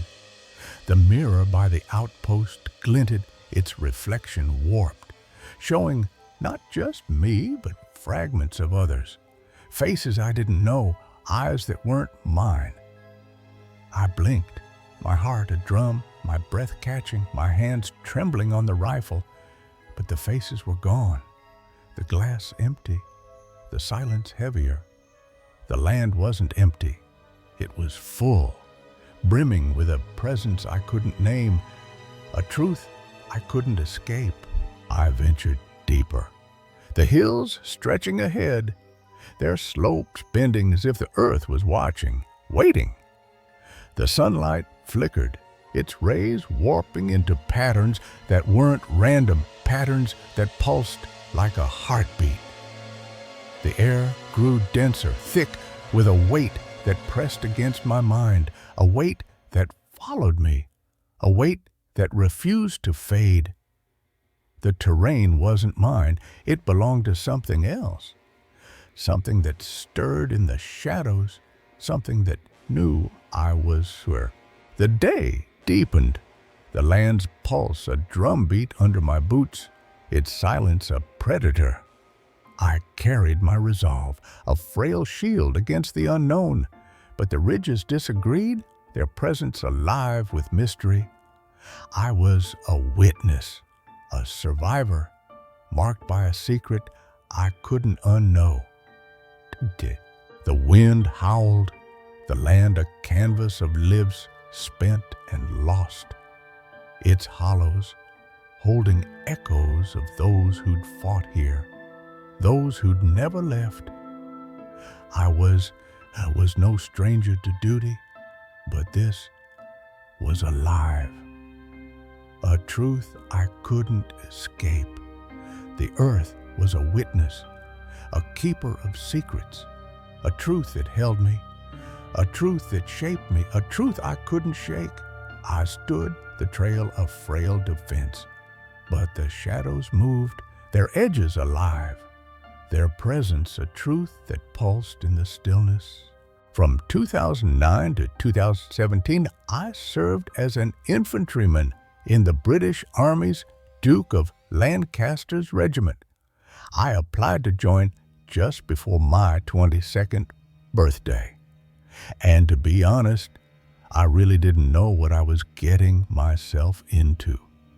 But after the initial shock of training, I found it was exactly what I was looking for. I won't bore you with all the cliches about the camaraderie or the spiritual satisfaction that duty brings, because for me, it was the structure I enjoyed the most. The land's pulse was a spark, its shadows a truth that lingered in the air, a truth that followed me to the call. I had a terrible time in school, so much so that my mom and dad thought that I had a problem with authority. They thought I was mental for even considering the Army and said I'd be thrown out within a week. But when the staff training you have all been to Iraq and Afghanistan 2 or 3 times apiece and actually been in combat, it's a lot easier to pay them the respect they demand. And so, just a few months of training, I went from a layabout with a reputation for getting myself into trouble to an infantry soldier fit for service in one of the finest armed forces in the world. The mirror glinted, its reflection warped, showing not just me, but fragments of others, faces I didn't know, eyes that weren't mine, eyes that pulsed in the dark. I joined a little bit too late to see Iraq, but I ended up going to Afghanistan for 6 months, over 20 to 28 as part of an Afghan Army mentoring team, or omelet.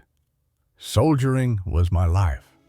I didn't want to do anything else, and I could see myself pushing 50 and retiring as some crusty old sergeant with a big fat pensions and plenty of time for golf and the grandkids. But as the saying goes, God laughs at those who make plans. In my 8th year of service, so just after I turned 30, in 2010 there was an accident during a training exercise in Wales, and I suffered a pretty severe back injury. The land's pulse was a weight. Its shadows are a truth that lingered in my mind, a truth that followed me to the fall. I did some rehab for a while, and I suspected that I'd be medically discharged. But the notice came, and I was devastated because of it. I put so much faith in the rehab process that I hadn't mentally prepared myself for the worst to happen. So once I was out of the Army, I just felt lost. I worked 4 different jobs in the year after I got out. I'd work somewhere for a few months, get sick to my back teeth of the job and the people, and then move on to something else, hoping the results might be different. The earth was a witness, a keeper of secrets, a truth that held me in its grip, a truth that changed me, a truth I couldn't escape. I found the work dull. I had saw all respect for most of my bosses, and most of my colleagues were a pain in the ass. But no matter where I went, it'd be the same routine every single time. Get job, get bored, get shut. But then finally, I got a phone call from an old Nate who was still in the regiment. The land's pulse was a weight. Its shadows, a truth that lingered in the air, a truth that followed me to the offer. He knew that I was having a rough time in the civilian job market, but he also said that he might just have the solution for me. And that solution came in the form of a very unique employment opportunity. The Democratic Republic of Congo, or DRC, is one of the most war-torn countries on Earth, and since 1950, it's been embroiled in 7 major civil conflicts. The near non-stop violence means that vast swaths of the country are now lawless and are completely at the mercy of rebel militias or criminal gangs. These groups are often indistinguishable from one another, both in appearance and in their method of violence. But they both have something else in common in that they both found a truly diabolical way of financing their operations, the poaching of rare and endangered African animals. The Earth's pulse was a weight. Its shadows a truth that lingered in my mind, a truth that followed me to the crisis. The land's shadows deepened as I planned. The base's pulse a drumbeat under my feet, but the silence was a predator, its truths whispering in the dark. I carried my determination, the air heavy with a scent I couldn't place. Earth, smoke, something older, something that clung to the air, something that knew my fears. The windows glinted, their glass etched with faint lines, almost symbols, that glowed faintly before fading, casting eerie patterns across the ground. The terrain wasn't just a place, it was a witness, a keeper of secrets, a truth that pulsed in the dark. I paused, the airstrip stretching, its edges warping as if the land was blinking, watching, waiting. The mirror by the hangar glinted, its reflection warped, showing not just me but fragments of others, faces I didn't know, eyes that weren't mine. I blinked, my heart a drum, my breath catching, my hands trembling on the gear, but the faces were gone, the glass empty, the silence heavier. The land wasn't empty, it was full, brimming with a presence I couldn't name, a truth I couldn't escape. The trail loomed ahead, its shadows deepened, but the air was wrong, heavy with a pressure behind my eyes, a feeling like a memory not my own. I saw flashes, voices in winds, footsteps on dirt, faces I didn't know but felt I should. Their eyes hollow, their mouths moving without sound. The sunlight danced, its rays swallowed by the dark, its path bending as if the terrain was warping, reshaping to keep me here.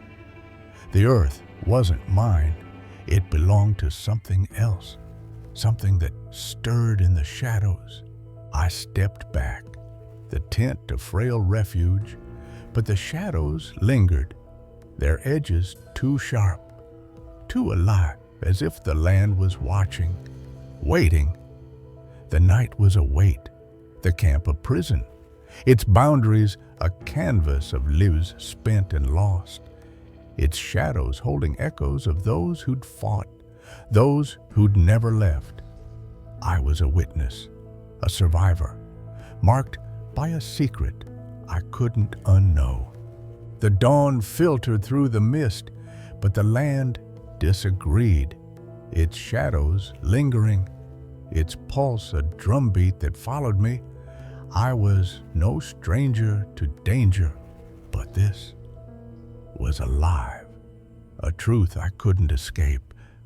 The terrain was a record, a canvas of lives spent and lost, its paths holding echoes of those who'd passed through, a mystery that pulsed in the dark. In the early 2010s, the situation in one of the DRC's national parks got so bad that the country basically begged the international community for help. In Beira National Park, poachers were killing rare birds, reptiles, antelopes, even hippos for their teeth.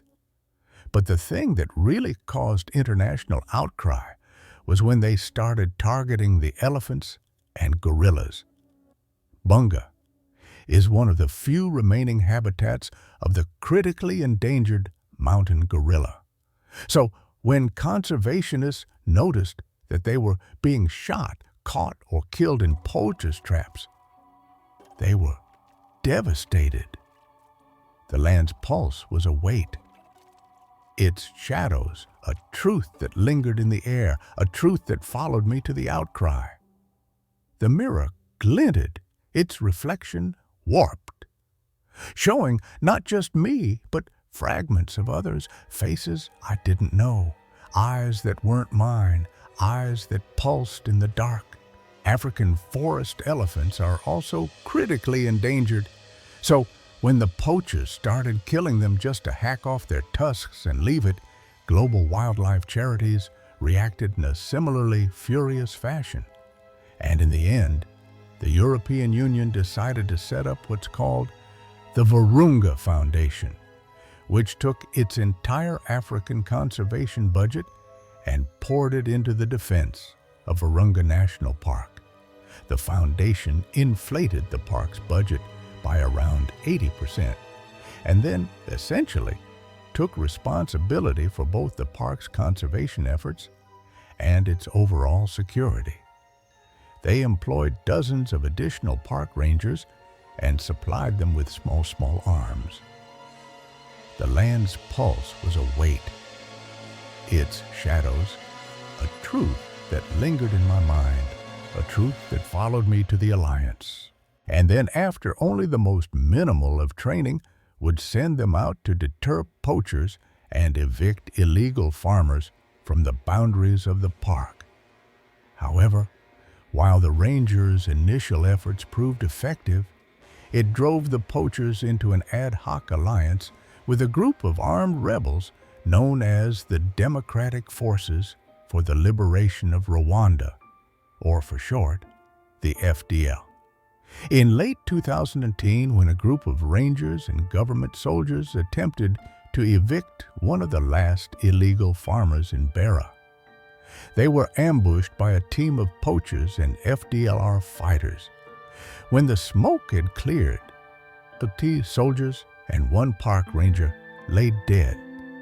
In a bid to preserve human life and at the directions of both the Foundation and the Congolese government, the Rangers ceded ground to the poachers and rebels. The earth was a witness, a keeper of secrets, a truth that held me in its grip, a truth that changed me, a truth I couldn't escape. They hoped the move might put an end to the violence in Beira, but they were wrong. In August of 2016, 5 park rangers were attacked while on a routine patrol near Lake Edward. They were first pinned down by a sniper firing from a distant tree line. And then, as they struggled to escape, assault teams descended on them from 2 opposing directions.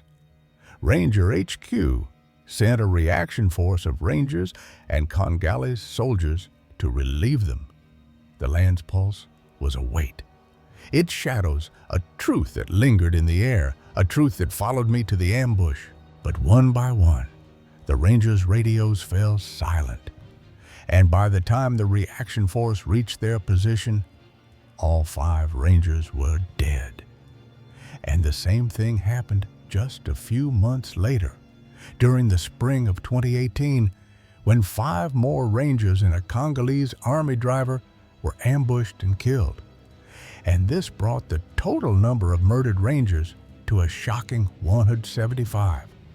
But as in so many other similar situations, it didn't become critical until the region's tourism was affected. The Earth's pulse was a weight, its shadows a truth that lingered in my mind, a truth that followed me to the closure. In May of 2010, 2 young British tourists named Bethan Davies and Robert Jesty were on a tour of Vonga when they were spotted by a group of rebels.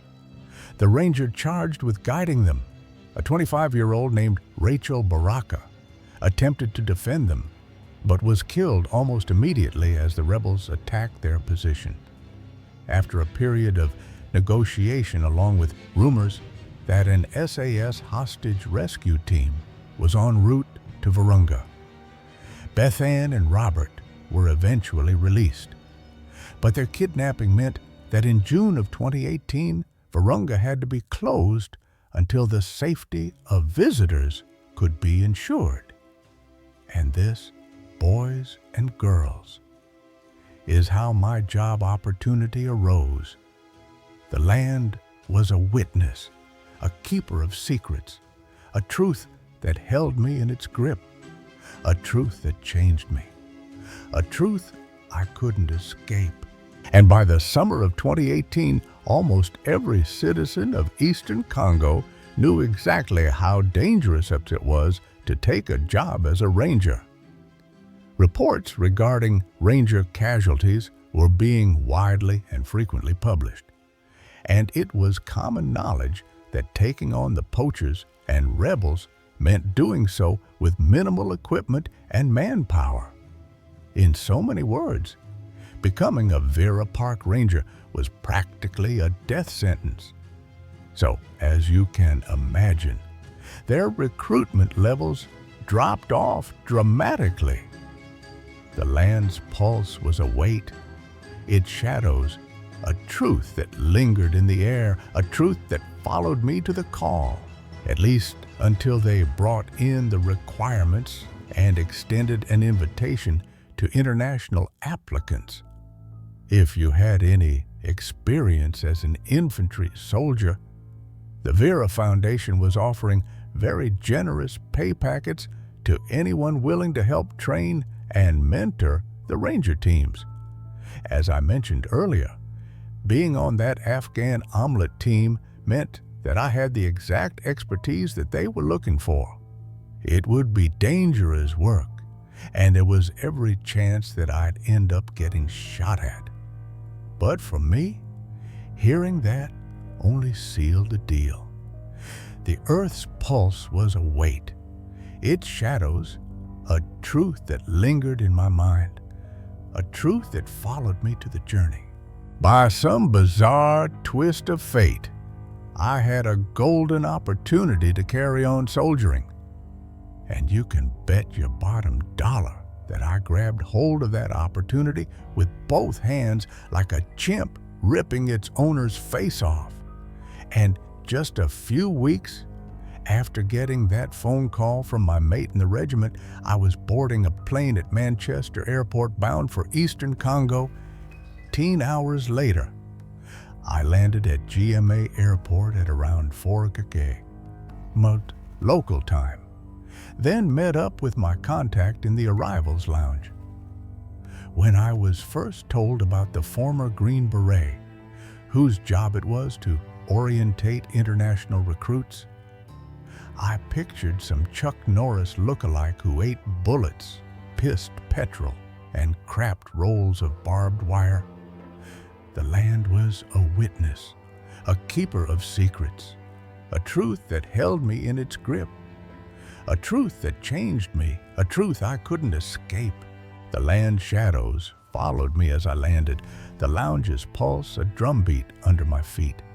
But the silence was a predator, its truths whispering in the dark. I carried my excitement, the air heavy with a scent I couldn't place, earth, smoke, something older, something that clung to the air, something that knew my fears.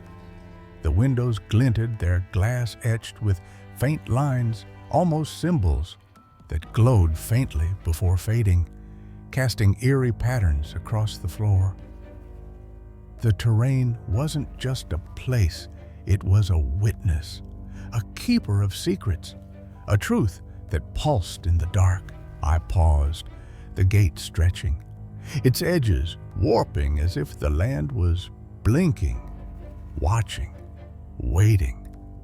The mirror by the counter glinted, but its reflection warped, showing not just me, but fragments of others, faces I didn't know, eyes that weren't mine. I blinked, my heart a drum, my breath catching, my hands trembling on the stone, but the faces were gone, the glass empty, the silence heavier. The land wasn't empty, it was full, brimming with a presence I couldn't name, a truth I couldn't escape. The hall loomed ahead, its shadows deepened, but the air was wrong, heavy, with a pressure behind my eyes, a feeling like a memory not my own. I saw flashes, voices and pins, footsteps on tills, faces I didn't know but felt I should. Their eyes hit hollow, their mouths moving without sound. The sunlight danced, its rays swallowed by the dark, its path bending as if the terrain was warping, reshaping to keep me here. The earth wasn't mine. It belonged to something else, something that stirred in the shadows. I stepped back. The bench, a frail refuge, but the shadows lingered, their edges too sharp, too alive, as if the land was watching, waiting. The morning was a wait, the lounge a prison, its walls a canvas of lives spent and lost, its shadows holding echoes of those who'd traveled, those who'd never left. I was a witness, a survivor, marked by a secret I couldn't unknow. The dawn filtered through the glass, but the land disagreed. Its shadows lingering, its pulse a drumbeat that followed me. I was no stranger to leadership, but this was alive, a truth I couldn't escape. The terrain was a record, a canvas of lives spent and lost, its paths holding echoes of those who'd passed through, a mystery that pulsed in the dark. Well, when I walked into the arrivals lounge, the bloke holding the sign with my name on it looked more like a cross between Jim Morrison and Charles Manson. And I remember thinking, there's no way this guy is ex-special ops. But then, the more we talked, the more I realized that he was every bit as legit as he'd been made out to be. His name was Jason, but everyone called him Top because he retired as a first sergeant. He was also the top guy when it came to international recruits, so I suppose taking his title as a moniker just made things easier for people. The land's pulse was a weight. Its shadows a truth that lingered in the air, a truth that followed me to the guide. The mirror glinted, its reflection warped, showing not just me but fragments of others, faces I didn't know, eyes that weren't mine, eyes that pulsed in the dark. He was in his 40s, had shoulder-length graying brown hair that was receding up top, and then a bushy coppery beard that was a silvery gray around his chin. With his bead bracelets, lion claw necklace, and T-shaped glasses, he resembled some kind of New Age safari tourist. But the lingo he used, the way he carried himself, and the fact that he was almost fluent in the local language all made me think, yeah, this bloke's the real deal. From GMA Airport, we traveled by minibus to a much smaller airstrip in the southern section of Virunga National Park. The journey took around 2 hours, giving Top and I plenty of time to get acquainted after he filled me in on what to expect. The land's pulse was a weight, its shadows a truth that lingered in my mind, a truth that followed me to the flight. We'd be flying over Lake Edward before landing at a ranger base camp at a place called Ishango. There, I joined several other foreign volunteers in training and mentoring the rangers. But most importantly, I'd also be going on patrol with them. And going on patrol meant getting into scraps. Top made that abundantly clear to me. The earth was a witness, a keeper of secrets, a truth that held me in its grip, a truth that changed me, a truth I couldn't escape. If I went on patrol, there wasn't merely a chance that I'd be exchanging fire with poachers or rebels. It was a certainty. And after arriving at the airstrip and taking to the skies in a small, single-engine air taxi, I got a lesson in just how enormous Africa really is. For scale, the largest lake in England is Lake Windermere at 5.7 square miles. And comparatively, the largest lake in Scotland is Lomond, which clocks in at a whopping 27 square miles. The land's pulse was a weight, its shadows a truth that lingered in the air, a truth that followed me to the vastness.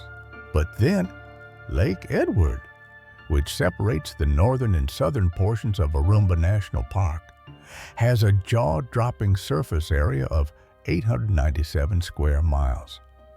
At one point, while we were flying over it in what amounted to a rusty tin bucket with a propeller attached, it looked like we were out at sea, flying across the frigid Atlantic or something. You could only barely see land off to our left. and the invisible shores off to our right were so far away that they weren't even in the Congo anymore. They were in Rwanda. Top and our pilots seemed to find a great deal of amusement at how anxious I was. The Earth's pulse was a weight. Its shadows a truth that lingered in my mind, a truth that followed me to the landing. I'm ex-Army, not XF. But flying over Lake Edward was smooth sailing compared to our landing at Ashango. It was still early morning when I arrived, but the camp was alive with activity.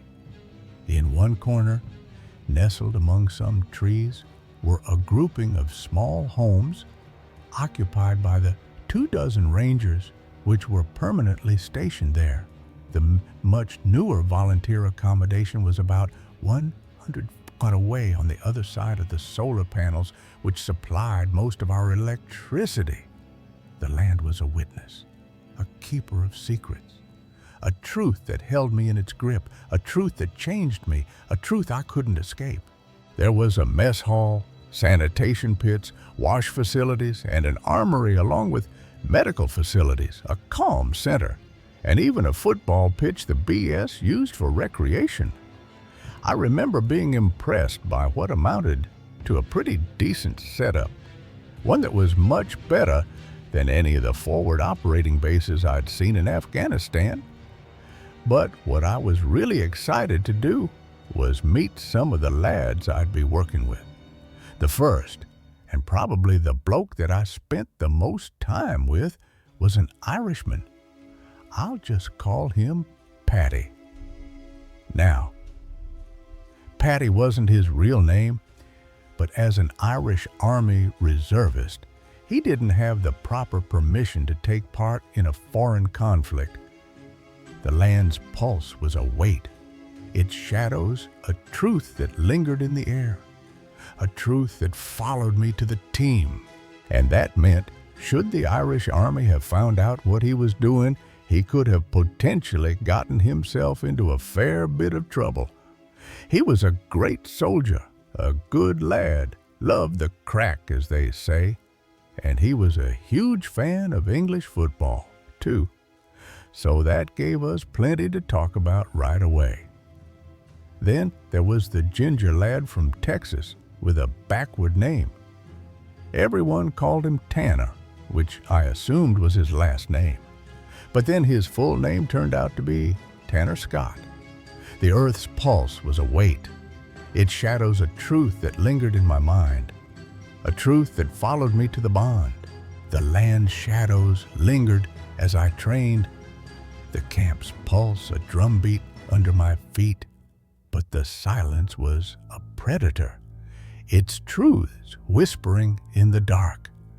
I carried my focus, the air heavy with a scent I couldn't place. Earth, smoke, something older, something that clung to the air, something that knew my fears.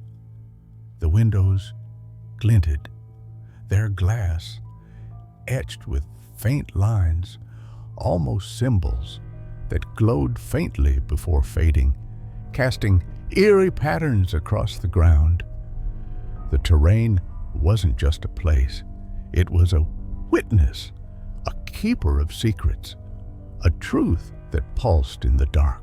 I paused, the field stretching, its edges warping as if the land was blinking, watching, waiting. The mirror by the tent glinted, its reflection warped, showing not just me but fragments of others, faces I didn't know, eyes that weren't mine. I blinked, my heart a drum, my breath catching, my hands trembling on the weapon. But the faces were gone, the glass empty, the silence heavier. The land wasn't empty, it was full, brimming with a presence I couldn't name, a truth I couldn't escape. The path loomed ahead, its shadows deepened, but the air was wrong, heavy with a pressure behind my eyes, a feeling like a memory not my own. I saw flashes, voices in winds, footsteps on dirt, faces I didn't know but felt I should, their eyes hollow, their mouths moving without sound. The sunlight danced, its rays swallowed by the dark, its path bending as if the terrain was warping, reshaping to keep me here. The earth wasn't mine. It belonged to something else, something that stirred in the shadows. I stepped back. The ridge, a frail refuge, but the shadows lingered, their edges too sharp, too alive, as if the land was watching, waiting. The day was a wait, the camp a prison, its boundaries a canvas of lives spent and lost, its shadows holding echoes of those who'd fought, those who'd never left. I was a witness, a survivor, marked by a secret I couldn't unknow. The dusk filtered through the trees, but the land disagreed. Its shadows lingering, its pulse a drumbeat that followed me. I was no stranger to combat, but this was alive, a truth I couldn't escape. The terrain was a record, a canvas of lives spent and lost, its paths holding echoes of those who'd passed through, a mystery that pulsed in the dark. I asked him if some sort of mistake had been made on his birth certificate, because surely his name should have been Scott Tanner. But surprisingly, he couldn't see the joke. What he could do, on the other hand, was shoot the arse off a fly at 300 to hit, which meant that I didn't give a toss. My jokes didn't land as long as shots like that did. Then there was Manu, the French bloke, who said that he'd fought in Mali before hearing about the plight of the Varuna Rangers. And then there was Nick, another American, who was a massive animal lover and Tanner's polar opposite in almost every conceivable way. They had their fair share of disagreements, but there was a mutual respect between the two of them, so they worked well as a team. The land's pulse was a weight, its shadows a truth that lingered in the air, a truth that followed me to the unit.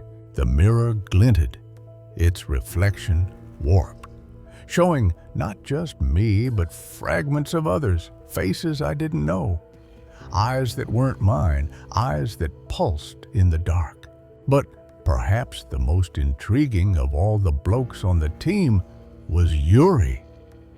Yuri was an absolute unit of a man who looked a bit like the bloke Jason Momoa played in Game of Thrones. He claimed he was a mercenary and sounded very, very Russian. But then, when I asked whereabouts in Russia he was from, he almost blew a gasket. He said he wasn't Russian, that he hated Russians, and that he was from a place called Moldova, where hating Russians was a sort of national tradition. The land's pulse was a weight, its shadows a truth that lingered in my mind, a truth that followed me to the mood. And after that, I thought that he'd got the hump with me. But it turns out that was basically Yuri's default mood, at least when dealing with humans anyway. And that's because Yuri, despite being built like a brick outhouse, was a vegetarian. And when it came to loving animals, Yuri made Nick look like Colonel Bloody Sanders. And unlike the rest of us who were only too happy to take the Foundation's money in exchange for our services, Yuri had volunteered in the truest sense of the word, as in he was working completely free of charge. The earth was a witness, a keeper of secrets, a truth that held me in its grip, a truth that changed me, a truth I couldn't escape. Thanks to his exceptionally dodgy line of employment, he didn't need the Foundation's money. The only reason he was there was because he loved animals, and he despised what the poachers and rebels were doing. Then, when I asked him how he reconciled his love of nature with his penchant for killing poachers, he told me something I never forgot. The poachers are like rats, he said. They will kill the elephant and gorilla until none remain. Then what will they do when they have nothing left to sell and nothing to eat? They will only slaughter each other. Better to send them to hell now while their bellies are still full. The land's pulse was a weight. Its shadows a truth that lingered in the air, a truth that followed me to the patrol. We'd all fought in our fair share of mostly pointless bullcrap wars, most of which were based on lies and greed. Of course, so to be somewhere we'd chosen, doing something good for once, it felt like it was good for our souls. But if it was good for our souls, it certainly wasn't easy on our minds or bodies. Patrolling the banks of the Simliki River could be tough going, but then hiking up into the foothills of the Renzori Mountains had us absolutely gassed. The earth's pulse was a weight, its shadows a truth that lingered in my mind, a truth that followed me to the danger. So the wildlife was a huge problem, quite literally. When it came to the likes of elephants and hippos, who can become very aggressive when they feel you're getting a little too close to them or they're young. I was probably the most afraid of things like spiders and scorpions. But ironically, while their bites and stings could be incredibly painful, they weren't the things that you had to really keep your eyes peeled for. It was the snakes, like the Gaboon viper, which posed the most significant threat to our well-being, mainly because they could be so well camouflaged among fallen leaves that by the time you do see them, it's far too late and a routine patrol suddenly becomes a casualty evacuation because you might just lose your leg or arm or whatever it's bitten unless you get fast treatment. The land was a witness, a keeper of secrets, a truth that held me in its grip, a truth that changed me, a truth I couldn't escape. We were told that the bats who roosted up in the trees in the forest were riddled with things like rabies and even Ebola, and that if we got guano anywhere on our bare skin, especially around our mouths and faces, we were to report to the medics immediately because it was a potentially life-threatening level of exposure.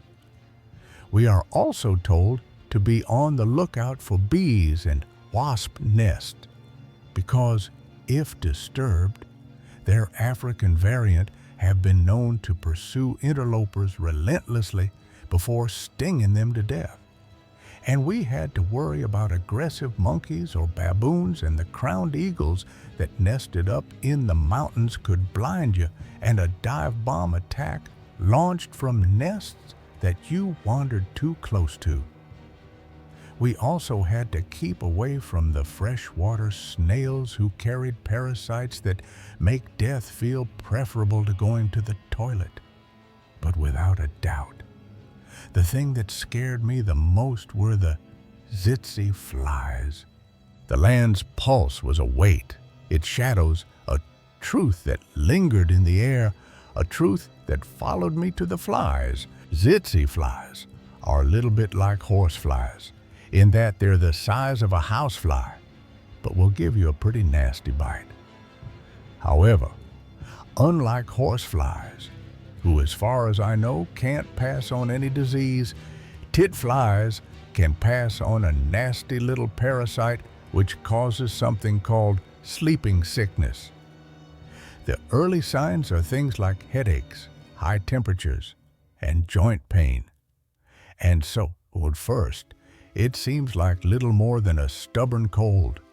But then later, once the parasite invades the central nervous system, it can cause some horrifying symptoms. I'm talking about things like distinct and frightening personality changes, mobility issues, and a sudden desire to sleep during the day and stay awake during the night. The Earth's pulse was a weight, its shadows a truth that lingered in my mind, a truth that followed me to the sickness. Then, without treatment, the afflicted can grow weaker and weaker until they pass into a coma and die. Seeing as there are no vaccines for the disease, everyone at base camp, Congolese included, were absolutely terrified of tsetse fly bites and the sleeping sickness they caused. But thankfully, preventative measures meant no one came down with it. At least, not while I was there anyway.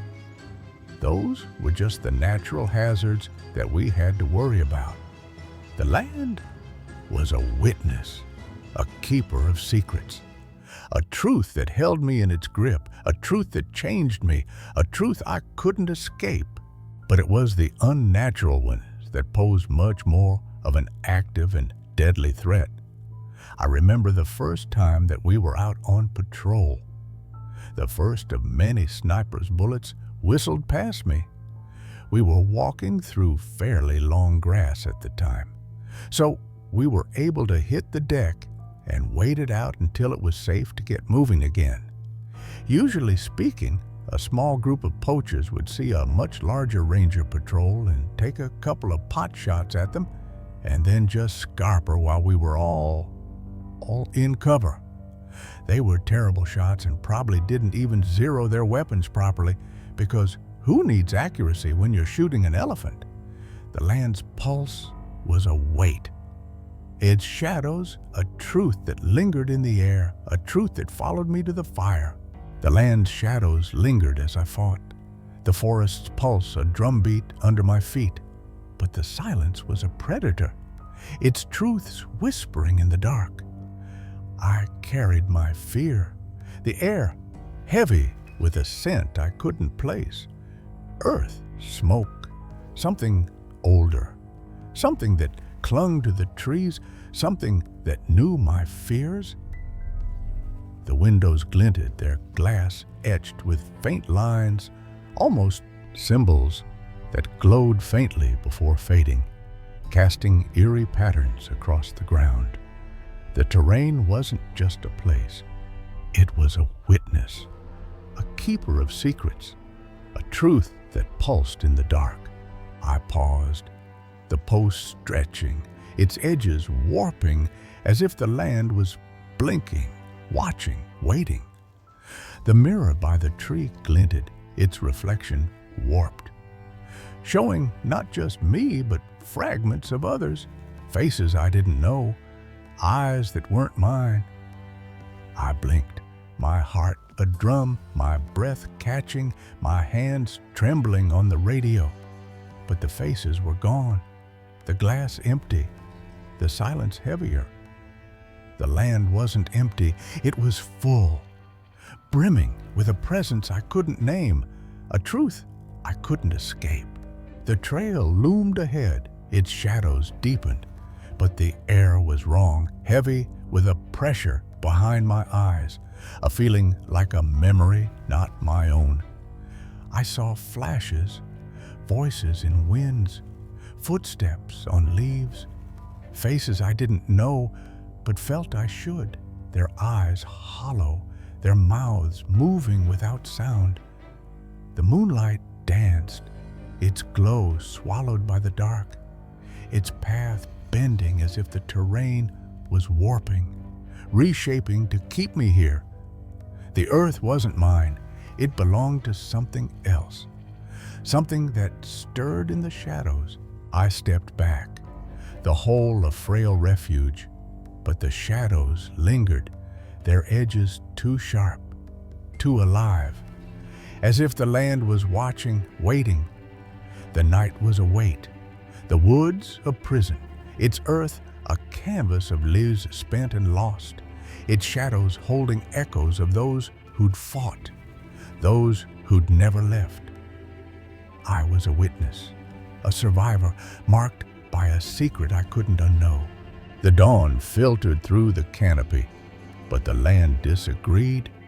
Its shadows lingering, its pulse a drumbeat that followed me. I was no stranger to loss, but this was alive, a truth I couldn't escape. The terrain was a record, a canvas of lived spent and lost, its paths holding echoes of those who'd passed through, a mystery that pulsed in the dark. But that being said, and never failed to get the blood pumping whenever you heard that crack or whiz, depending on how close the shot came.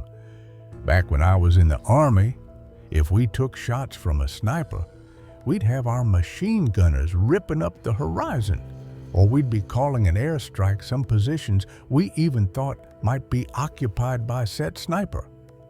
But then, with the Virunga Rangers, we had to hold our fire as much as possible out of consideration for the wildlife. The poachers shot at whatever the hell they wanted, whereas we had to be absolutely certain about our targets, and we couldn't open fire. It was very reminiscent of Afghanistan. The land's pulse was a weight, its shadows a truth that lingered in the air, a truth that followed me to the outgunned. The mirror glinted, its reflection warped, showing not just me, but fragments of others. Faces I didn't know, eyes that weren't mine, eyes that pulsed in the dark. So, it was something I could adjust to. What I couldn't adjust to was almost being completely outgunned by the enemy. The Rangers' armaments consisted of mostly AK variants, be they Chinese or Eastern Bloc, and then a few shotguns and scoped hunting rifles for close quarters or long-distance engagements. The poachers' rebel allies, on the other hand, were able to field light machine guns, rocket-propelled grenades, and even light artillery in the form of 82mm mortars. I'd had mortars fired at me in Afghanistan. The land's pulse was a weight, its shadows, a truth that lingered in my mind, a truth that followed me to the shriek. So, again, I knew exactly what to expect, but as it turned out, getting shelled in the Congo was a hell of a lot different than getting shelled in Afghanistan. I remember the first time it happened, we were patrolling the gentler. Story number 7, The Smile Before the Fall, the LOL Andrews tragedy. He was called the nicest boy in town. By the end of the night, he would be the most feared name in Walcott's history. The lights flicked on, not for comfort, but for clarity. To ensure he could see exactly where he was aiming, they thought he was upstairs, reading Dostoevsky. He was. Then he picked up the rifle. When the police arrived, he was calm. Too calm. And that's when the horror truly began to unfold. "I didn't feel anything," he said. "Not during the murders, not after, and certainly not at the gallows." He was called the nicest boy in town. By the end of the night, he would be the most feared name in Walcott's history. The lights flicked on, not for comfort, but for clarity, to ensure he could see exactly where he was aiming. They thought he was upstairs, reading Dostoevsky. He was. Then he picked up the rifle. When the police arrived, he was calm, too calm. And that's when the horror truly began to unfold. "I didn't feel anything," he said. "Not during the murders, not after, and certainly not at the gallows." Walcott, Kansas was the kind of town that looked like it had secrets, but kept them buried under orchard trees and Sunday hymns. The townsfolk believed in long dinners, honest work, and raising polite children. No one suspected that behind one white-trimmed porch window, a mind was growing darker by the day. Lowell Lee Andrews had been described as gifted, soft-spoken, and unusually polite. He played the bassoon, read obsessively, and excelled in biology at college. But Lowell wasn't happy in Walcott. He found it suffocating, dull, a place where dreams were sentenced to slow deaths. And while his sister Jenny laughed with her parents over leftover turkey, Lowell sat upstairs, reading the final novel of seminal Russian author Fyodor Dostoevsky entitled The Brothers Karamazov. He closed the book and stared into nothing. A theological tale of patricide had left him eerily sore. Then, without a sound, he shaved, dressed in a suit, and inspected himself in the hallway mirror. Moments later, he retrieved a .22 caliber semi-automatic rifle from his closet and walked downstairs. His family didn't notice him at first. The living room was dark. They were watching a movie. When he turned on the lights, they protested until they saw the rifle. The first of Lowell's bullets punched through the skull of his older sister, killing her instantly. His parents tried to move, scream, do something, but Lowell was faster. Lowell put 3 quick bullets into his 50-year-old father, William, and then did the same to his 42-year-old mother, Opal Andrews, as she tried to shield her husband's body, but the silence afterward wasn't peaceful. It was broken by a sound no killer wants to hear: movement. Lowell turned around. Somehow his mother had survived her injuries, and after staggering to her feet, she lunged at him. In little more than a second, Lowell Andrews put 3 more bullets into the woman that had raised him. She collapsed. A moment later, his father's hand scraped the floor, crawling toward the kitchen phone. He took aim, sending multiple .22 caliber bullets into his father until his ammunition ran dry. He then took out a Ruger .22 caliber pistol from his hip holster and emptied all of its bullets into his father's back. But Lowell didn't stop there. He reloaded and fired again at his father's corpse. It was no longer an act of murder, but something colder, clinical. As if he was studying the way bullets tore flesh. Lowell fired a total of 6 shots at his mother, but 17 at his father. Then came the cleanup. He opened a window, stacked furniture outside to mimic a break-in, and fled to Lawrence, Kansas. He retrieved a typewriter from a friend, attended a movie, and made sure everyone in the theater saw him. His alibi was loud, deliberate, and disturbingly cheerful. Later that night, he called the police to report a break-in at his parents' house. When officers informed him that his family had been killed, they observed that L expressed only the slightest amount of surprise. Charles. When pressed, he wavered. His story cracked. Eventually, a pastor from the family's church offered him a Coke and gently asked, "You didn't do this terrible thing, did you?" Lowell told police officers, "I'm not sorry, but I'm not glad I did it either. I just don't know why I did it. I didn't even feel anything." The courtroom was silent when he walked in, not out of respect, but confusion. How could this clean-cut boy with college dreams sit so casually after wiping out his entire family. Lowell Andrews pled not guilty by reason of insanity.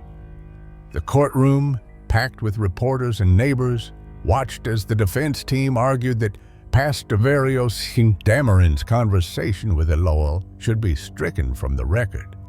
They claimed it was a confidential pastoral exchange, one protected under spiritual privilege. But Dameron disagreed.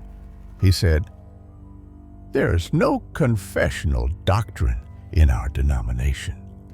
That boy wasn't seeking salvation. He was just empty." So the court heard the confession. They heard about the coke, the gentle coaxing, and the moment Lowell said, "I didn't feel anything," psychiatric evaluations were ordered. Lowell was sent to the Menninger Clinic in Topeka, a nationally respected facility. It was there that Dr. Joseph Satin concluded that Lowell was likely schizophrenic, but that he had full mental control when he planned and carried out the murders. He was compos mentis, legally sane. The doctor's report labeled the act as a sudden murder, meaning it didn't follow a pattern of visible psychosis or instability. He said his behavior before and after was chillingly normal. When the verdict came, it wasn't unexpected. Lowell Andrews was found guilty on all counts and sentenced to death by hanging. When asked about funeral arrangements for his family, Lowell simply said, "I don't care what you do with them." He never appealed to the public, never cried in court. The time came and I was doing what I had to do, he told a reporter. That's all there was to it. He filed the standard legal appeals, all of which were denied.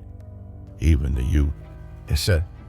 Supreme Court refused to grant him clemency. On the day of his execution, he made no statement. His last meal was 2 fried chickens, mashed potatoes, green beans, and pie a la mode. Guard said he ate slowly, politely, as if it were Sunday lunch and nothing more. As the execution hour approached, those in attendance noted how detached he appeared. One reporter said LOL was outwardly remorseless and disinterested. Another claimed he was actually smiling as he was led to the gallows. Because Lowell was a tall, heavy man, 6'1", over 250 pounds, some believed the rope had to be reinforced. Others claimed it snapped under the weight and that he had to be hanged a second time. But those were just rumors, never officially confirmed. What was confirmed, however, was this. LOL Andrews became one of the last people ever executed in the state of Kansas. His body was buried beside the very family he annihilated. A single large gravestone marked the resting place of his parents and sister. His own stone but parallel, etched with only one word, son. For a time, the town whispered about his smile, about how he had seemed like such a good boy. But those who had seen the autopsy reports, who knew the details, the dick bullets fired into his father, they never forgot. He was once remembered as the most well-mannered kid in Walcott. Now he's remembered as its darkest shadow. Years after the killings, people in Walcott still avoided the Andrews old house. Not because they feared a ghost, but because it reminded them how wrong they had been. Lowell wasn't a drifter. He wasn't violent. He was their paper boy. He tutored younger kids in biology, played bassoon in church recitals. How could someone like that erupt so savagely? Reverend Dameron, who had coaxed the confession, struggled for years with guilt. "Maybe if I'd spoken to him earlier," he said in an interview decades later, "maybe I would have seen the darkness." He remembered Elul as reserved but always polite. Too polite. Some people talk to mask what's inside. Elul didn't talk because there was nothing left inside to mask. Dameron was the one who found Lowell's copy of the Brothers Karamazov in the bedroom afterward, bookmarked with a single piece of lined notebook paper. It wasn't underlined or annotated, but the passage described a son confronting his father over moral authority and what happens when reverence collapses into resentment. The neighbors, meanwhile, were forced to confront their own blindness. A woman who lived across the street said, "I saw him bring groceries in for his mother once. He smiled at her. That smile haunted me for months after the killings." Teachers from Lowell's high school were interviewed for months. Most described him as bright but distant. One said he was never disruptive, never caused trouble. But if you asked him to describe his feelings about anything, there was just a pause, like the words never arrived. At the Lansing Correctional Facility, where Elul was held before his execution, inmates called him the Professor. He read constantly and corrected other prisoners' grammar. He rarely spoke of his crimes unless provoked. One guard said, "He didn't seem angry. He didn't seem scared. He just was." Like the murders had been written into his DNA long before he knew they'd happen. Richard Hickok, one of the Clutter family murderers, famously said of Lowell, he had no respect for human life, not even his own. Oh, some investigators, long after the case closed, began exploring the idea that Lowell had intended to die that night as well. The careful preparation, the suit, the mirror inspection, it felt like a farewell. But he never pulled the trigger on himself. Instead, he staged a break-in and tried to blend back into the world. Why? A retired detective who worked the case suggested a darker theory. I think he wanted to watch the world react, see if anyone could figure him out. He didn't want to die. He wanted to be studied, and studied he was. Criminology students across the country analyzed his case. Some saw him as a textbook narcissist. Others labeled him a cold-blooded schizoid with detachment disorder. A few even argued he was a kind of philosophical murderer, someone trying to simulate existential logic in real life. As if to say, if nothing matters, then what happens when I act like it? But theories didn't help Jenny's college roommates, who received the news by telegram. They remembered her as bubbly, full of ambition, always bragging about her little brother's college essays. One said, "The last thing she told me was, 'I think Lowell is finally finding his way.'" That was Thanksgiving weekend. The funeral was a closed casket affair, not by request, but necessity. The damage had been too great. And then there was the town. Walcott, Chainer, subtle at first. Fewer holiday banners, fewer block parties. The annual harvest parade skipped a year for the first time in decades. The library kept Lowell's photograph in the yearbook archive, but later placed it behind the counter. Too many kids asked about him, a librarian said. The old Andrews house stood empty for years. Then it was bought by a couple from out of town who'd never heard the story. They lasted 3 weeks. The neighbors wouldn't speak to us, they said. We thought we moved into a haunted house. Turns out it was just haunted memories. Eventually, the house was bulldozed. The lot became a parking space for school buses. But every so often, someone would leave a single flower near the sidewalk. No name, no note, just silence. What LOL left behind wasn't just bodies, whoops. He left a question that Walcott never answered. What makes a person do what he did? And how close are the rest of us to falling through the same cracks? His story wasn't about rage or poverty or desperation. It wasn't even about revenge. It was about emptiness. And for many, that was the most terrifying part of all. They say time heals, but in Walcott, Kansas, time simply thickened the silence.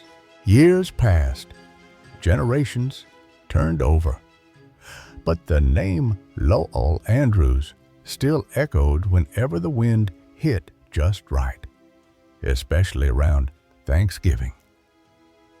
The high school quietly retired his name from old achievements.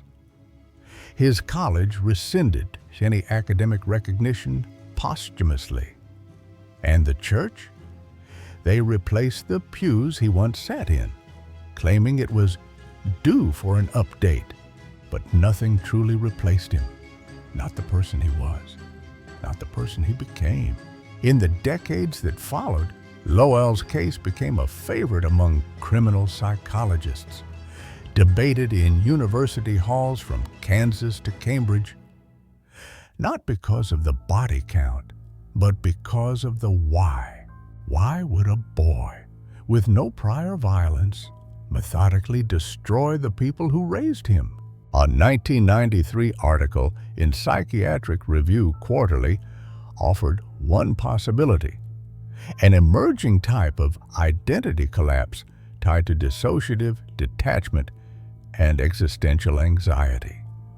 The article argued that Lowell wasn't simply ill. He was imploding, caught between who he was expected to be and what he actually felt.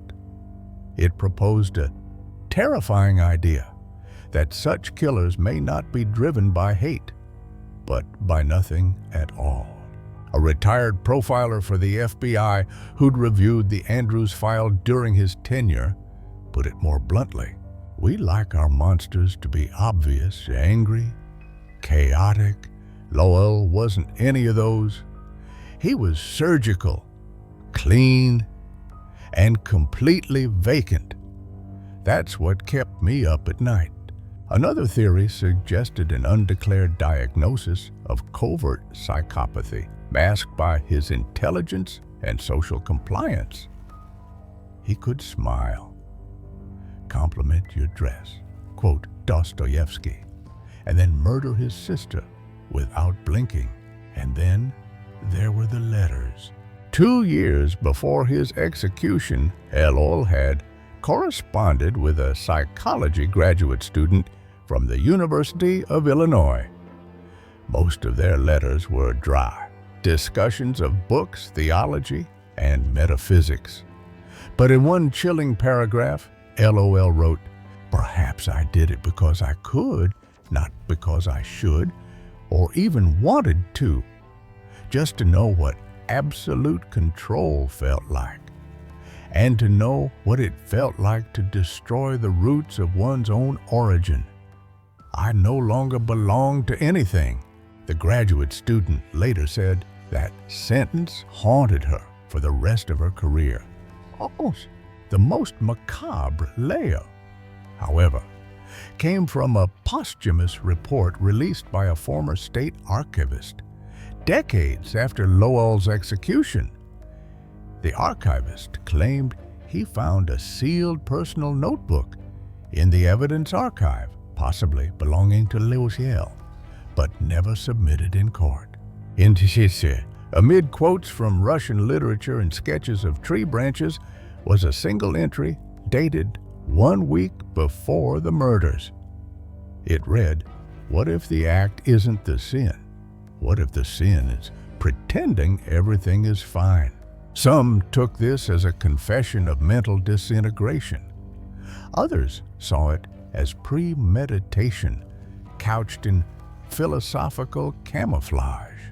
Meanwhile, the Andrews extended family vanished from public life.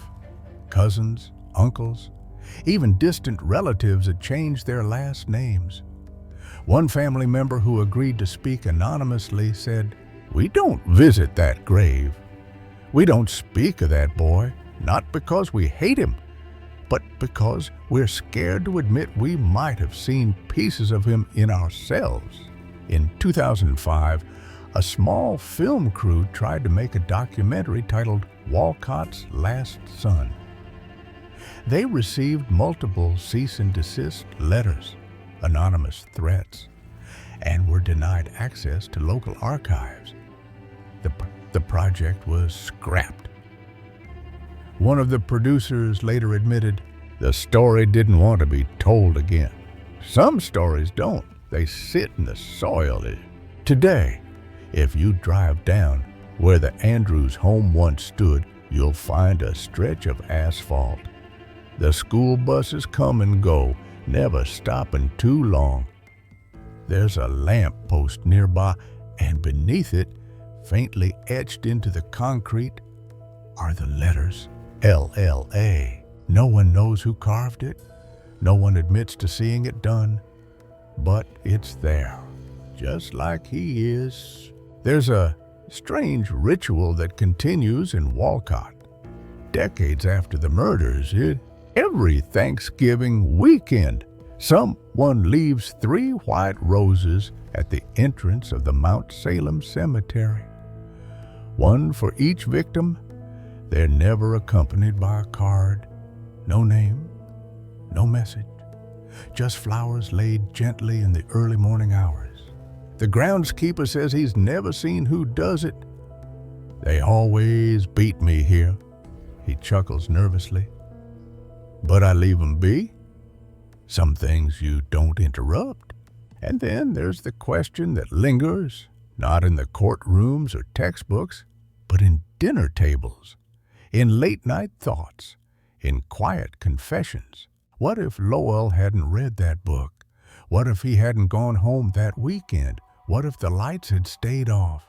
What if none of it had happened? Or worse, what if it was always going to happen, no matter what? In a rare podcast interview, the son of one of the original detectives put it this way: "People still ask about that boy. But what they're really asking is, could someone in my family do something like that? Could I?"